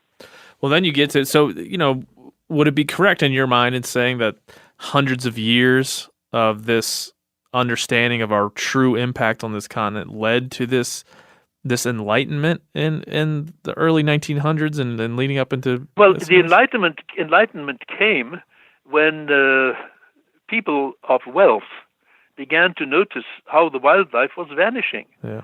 When they started noticing that there were more feathers in the hats of ladies on Wall Street than there were down in the Everglades.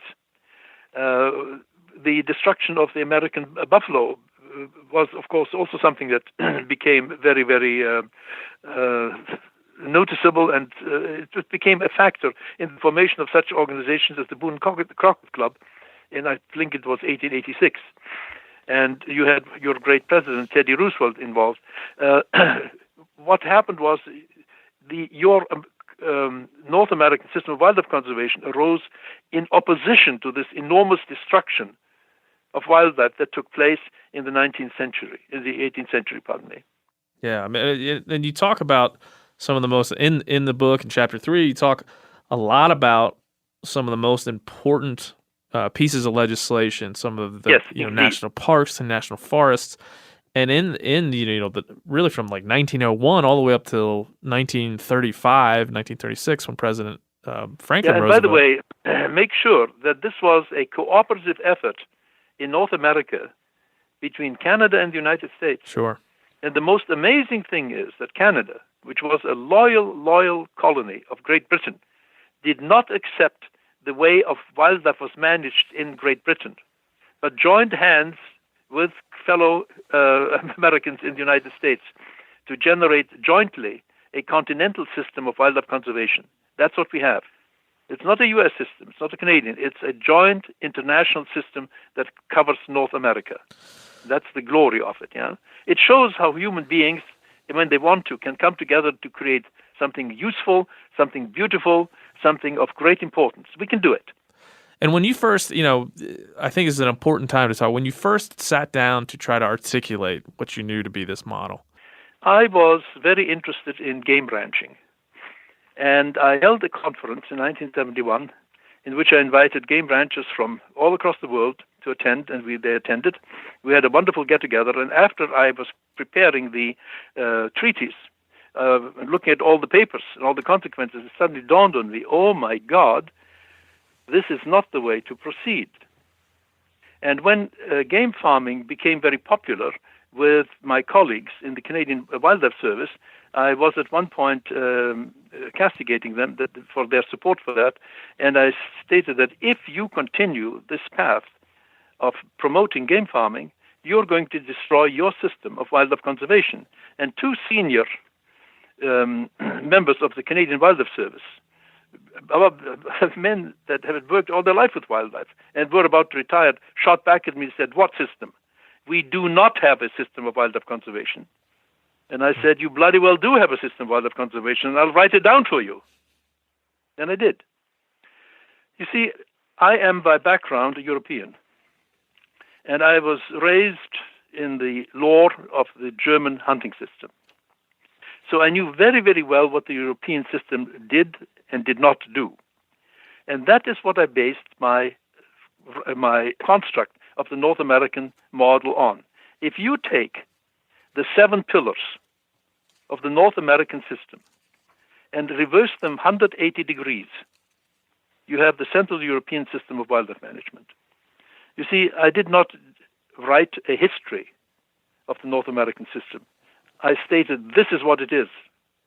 And I published in total 23 papers and book chapters on it eventually. And it grew somewhat. And my 1995 model paper dealing with that North American system is the one that was ultimately used as the definitive system for it. If it hadn't been for Shane Mahoney and Joan Organ and others, it would not have survived, because the Wildlife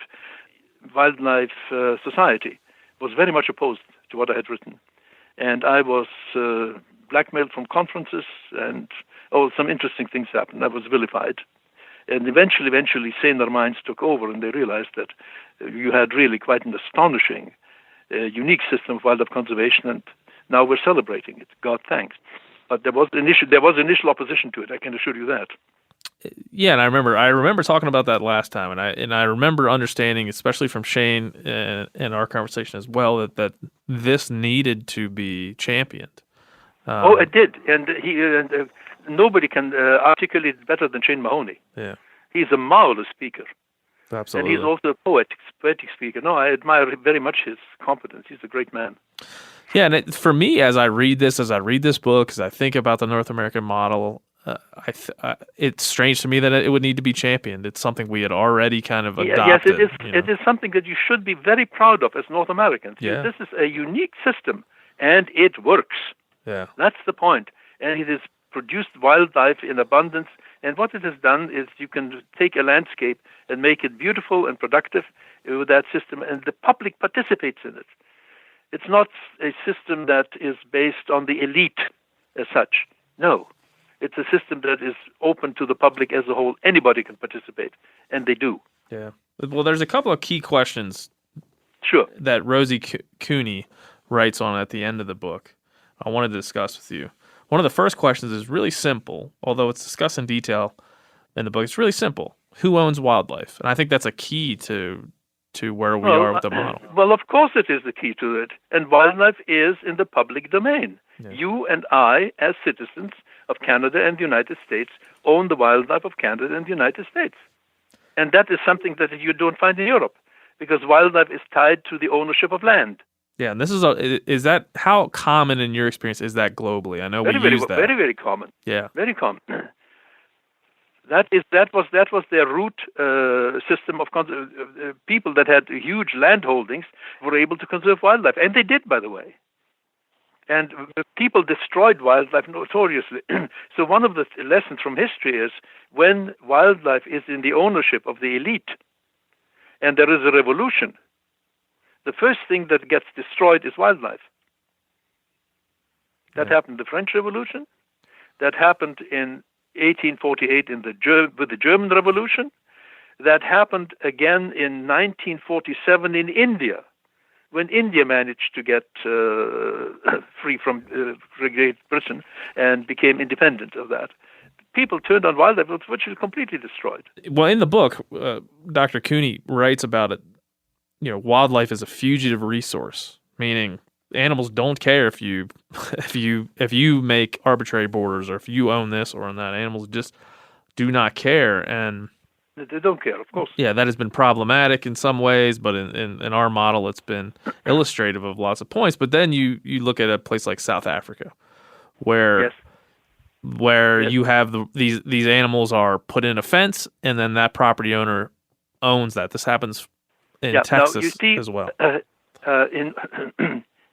As long as the situation exists as it does today, yet you have much of the land in South Africa still under the control of whites. And they're doing a perfectly good job of wildlife conservation, in fact, superlative job of wildlife conservation. When I have discussed it with them, I've turned around and said, what will happen to wildlife when every citizen of South Africa is able to go into a shop and buy himself a 12-gauge shotgun and a 30-06 rifle and a 45 caliber pistol? What will happen to wildlife then? You see, in the United States, you can do that. You can go into a shop and you can arm yourself. No problem. It's part of your constitution and just part of exploitation. You have in fact, wildlife, at one time in the 1980s, I counted it, wildlife was outnumbered by guns in private ownership about 8 to 9 to 1. See, with this enormous armament in North America, wildlife was thriving. And I asked my colleagues then, what will happen? Well, there was no discussion at that point because the frightening possibility was that there would be a total takeover of a private land in South Africa, and there would be a total decimation of wildlife as a consequence. Yeah. So today's situation in Namibia, today's situation in Africa is a fragile one. 3 cheers that it's holding out for the time being, but for the future, I'm not optimistic. In North America, I am optimistic, and I've been known to write in one paper that the very last elephant on the earth will survive on the King Ranch in Texas. What?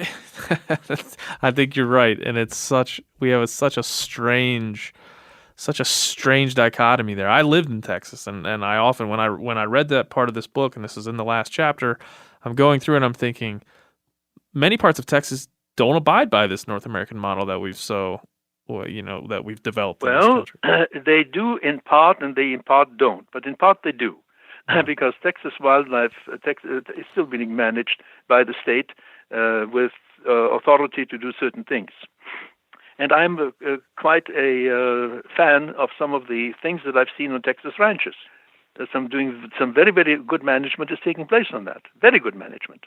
Yeah. The beauty of the United States is that you have a diversity of ownerships. So that while we have wildlife entirely in the public domain, we also have wildlife which is coexisting with private ownership and is doing extremely well. Do you feel like this is what you mentioned earlier that I thought was so profound to me, that intelligent intervention just taking shape in different ways, and even though it may every once in a while divert from the model? I love what you just said. Intelligent intervention. Yeah. That's what it's all about. Yeah. We can have intelligent intervention, and then we have wildlife and predators, and we have biodiversity, and we have beauty. We have the whole shebang. But It needs intelligent intervention. Is there some intelligent intervention that kind of goes against the model? No, it doesn't. The model is, in fact, an interventionist model, completely and entirely. It assumes that our wildlife is publicly owned, that we have agencies that are managing in the public interest, that these agencies are guided by science and history and scholarship and so on, and that wildlife is so important that we consider it as a public resource that we must maintain. Yeah. When you have a total protectionist policy, nobody gives a damn about it, and wildlife deteriorates. That's also a lesson from the national parks. As we move on, there's another really important question here that I think that everybody listening to this podcast, I know, wants to know more about and thinks about this quite often. What exactly in your mind is the role of hunting in, if you could encapsulate it in the model? Well, the role of hunting is vital because on one hand, the role of hunting makes sure that there is a segment of the population passionately involved with wildlife, which is very interested to maintain wildlife, which gladly sacrifice on behalf of wildlife. And at the same time, wildlife is then being used for food by humans, and the very, very best meat in the world comes from wildlife. There's no ifs or maybes about that, yeah? Mm-hmm. And so what you have then is a public support of wildlife, and wildlife has a future. Because everybody looks forward to seeing wildlife next fall and going out and hunting next fall and being able to eat it. And by the way, some statistics are important. At the minimum, a wolf in Yellowstone takes down 16 elk a year. That's the winter meat of 16 families. Can you imagine 22 elk or 24 elk standing in the meadow, on the lawn in front of your house? Yeah? Yeah. That's what wolf kills when things are good. Yeah, well, like I said, I've seen in Yellowstone. That's enormous. Yeah, I've seen those things go off in areas where I've hunted, where wolves come through and everything gets on their feet, everything is disturbed, and it just changes everything. And at the same time, we do have an obligation to conserve wolves. No two ways about it. Sure. And I have seen, and I've lived in a system where wolves were doing well, where wildlife was doing well, where hunters were doing well, and we thought we were having a marvelous place which we have to conserve because we thought that was natural. It wasn't.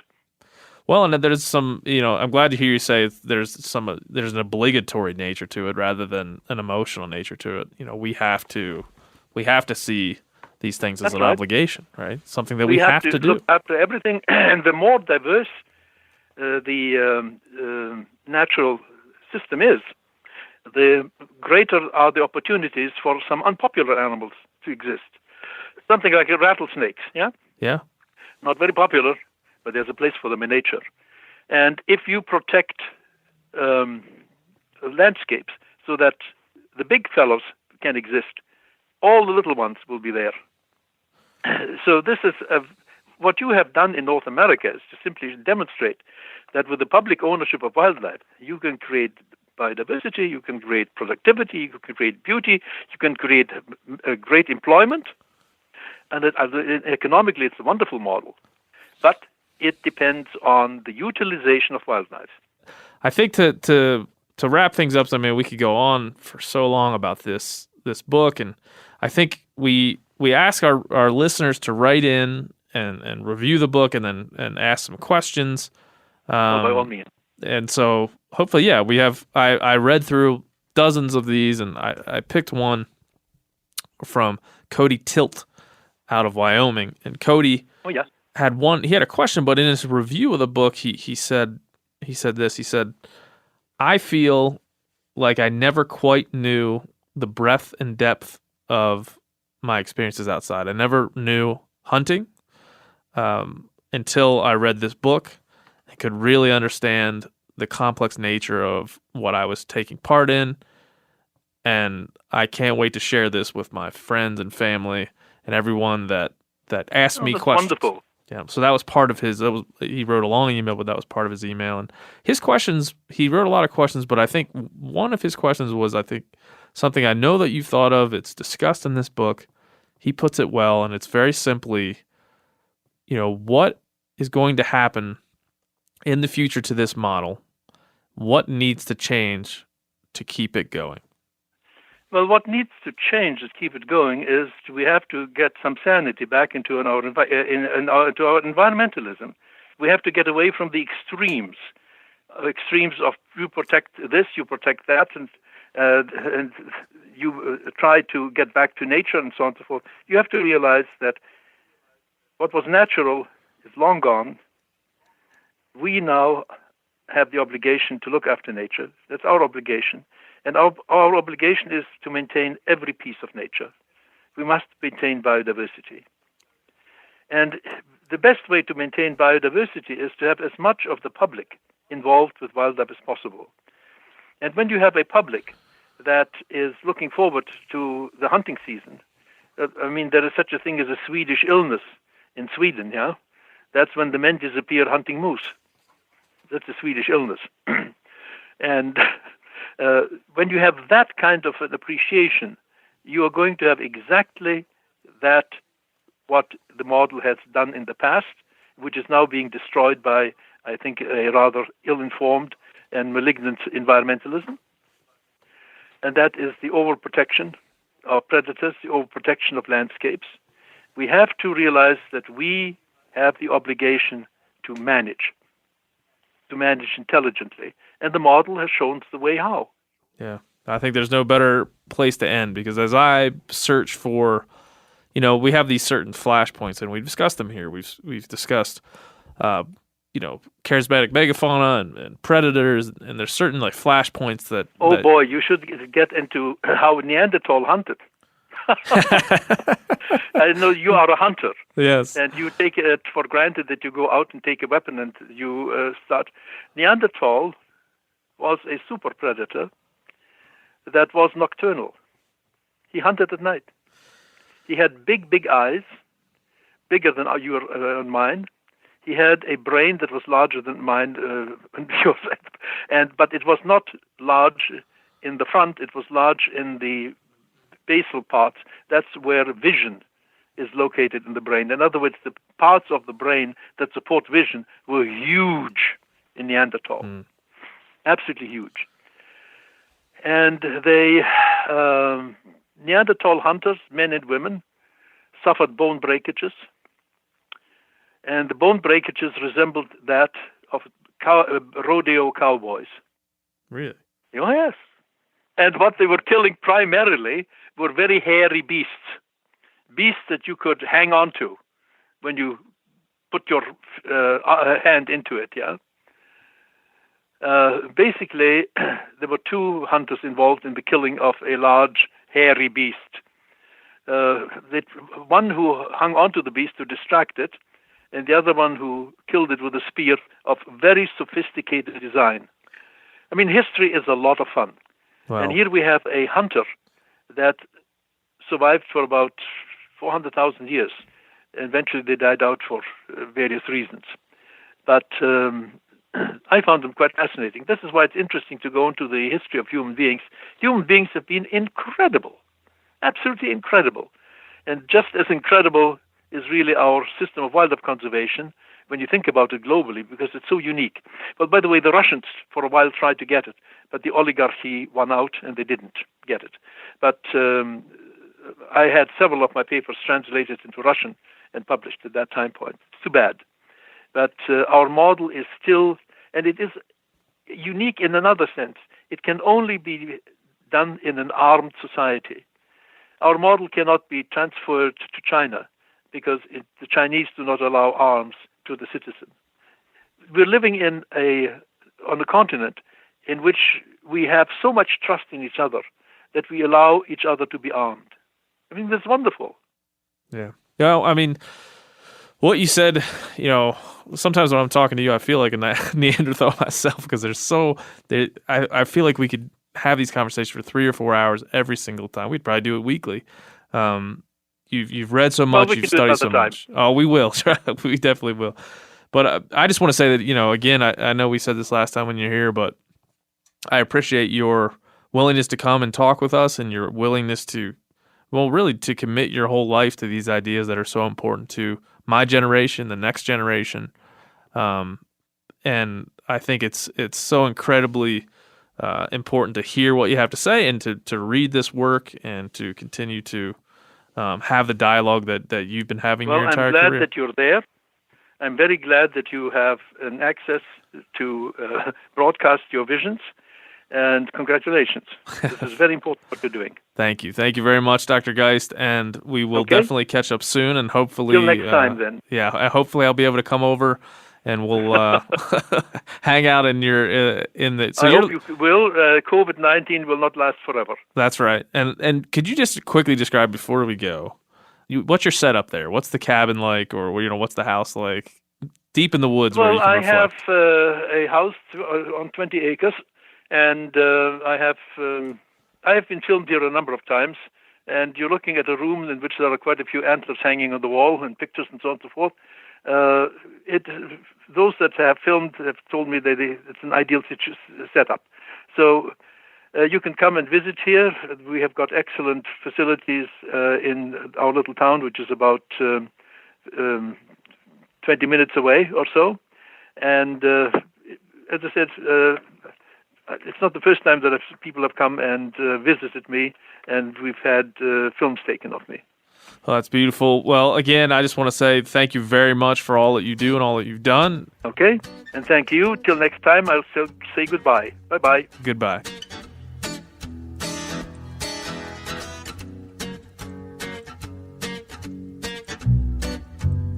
That's it. That's all. Another episode in the books. Thanks for sticking with us for Janis Putelis' Ask the Eagle and a conversation with Dr. Valerius Geist. Again, hopefully the precursor to the interview where I kind of apologize for poor interviewing performance didn't dampen your enjoyment, the larger points of Dr. Geist. Because that book, The North American Model of Waddle, I said North American Model of Wildlife Conservation book, that was edited by Shane Mahoney and Valerius Geist, but also includes many other impactful individuals in the conservation space, is an important book. So if you haven't read it, go read it. And if you read it for the THC Book Club and your question didn't get in there, sorry about that. It was hard to get a question in edgewise with Dr. Geist because he has so much to say. But it's a book we should all take a look at. I was up camping with the kiddos over the weekend by a nice lake, a nice backcountry lake here in Montana. And I brought that book, and I was going to read it like when everybody was resting or fishing or sleeping. I was going to read it. But that never happened because everybody was running around. But I did read a few paragraphs to my kid, and he was interested in what this is all about. So don't read it to your kids. Oh, no. I would never. I would never subject you want to put them to sleep. That. It's a very technical book, I will say that. Yes. But it's essential knowledge for every hunter and angler out there. Phil, did you feel like Ask the Eagle went well? Yeah, I thought that was great. Braden was a great first guest. Canadians. Yeah. Nice, so polite individuals. Charming. Nice, polite individuals. Speaking of nice, polite individuals, next week and Phil just can't, every time he knows what I'm going to say, he can't contain himself. Next week, we're going to get into, it's an opposition show. We had Dr. Geist talking about intelligent intervention and that we should be managing predators, that we should be actively managing them through hunting and other means. And next week, we're going to kind of address the opposite opinion. And in this case, the opposite opinion belongs to Dr. Barry K. Gilbert. What? Yes. Now, let me just explain myself, Phil. Okay. Because you're still, as the resident skeptic. You told me about this a few days ago, and I was telling you, I think it might be the better idea to just keep this book closed, man. Well, I'm not. I like to embrace my bad ideas. Okay. So I emailed Dr. Barry K. Gilbert. We hadn't spoken since, briefly after the last show. He was very upset by some of the responses that he got from our program. But I felt after the Salty Gilbert, after element salty Gilbert that we came up with the other day. I had he was on my mind a lot. I was thinking about him. The actual interview guest from next week is a guy named Chris Darramont. We'll talk about him, but he brought that interview up when him and I were talking about some of these issues. And as I was telling Phil, a week doesn't go by where I don't either have an email about or think about Dr. Barry K. Gilbert. And I thought, well, what a relationship I have with this man, where he is a weekly part of my life, and yet we don't talk. And so I reached out and I offered to bury the hatchet.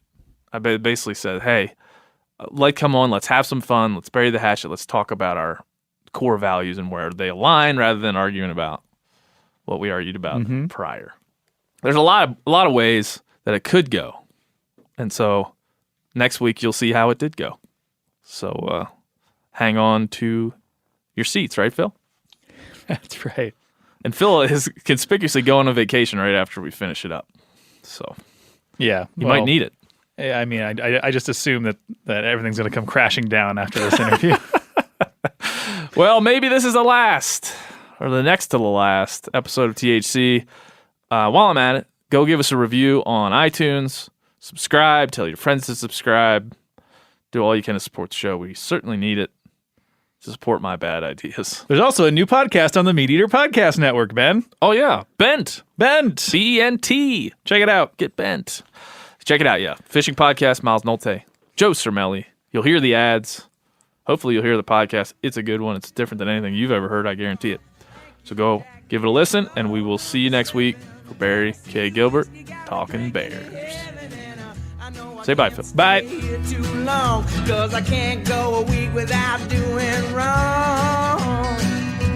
Oh, without doing wrong.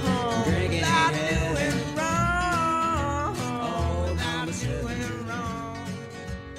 Drinking in heaven.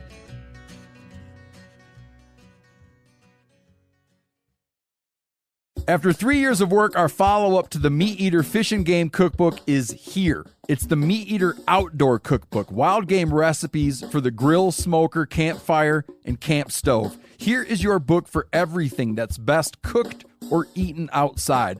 From grilling to open fire cooking to Dutch ovens to smokers to barbecue to backpacking meals to how to pull off the perfect fish fry, with pit stops along the way for lessons about Ice Age cooking methods and the best 5 ways to construct a cooking fire you can be proud of. And of course, we're focusing on wild game and fish here with over 100 recipes, including stuffed venison burgers 3 ways, wild duck with ahi verde sauce, a jerky made with cola, a gin and tonic made with fire-charred lemons, and grilled frog legs made with a sticky sweet sauce.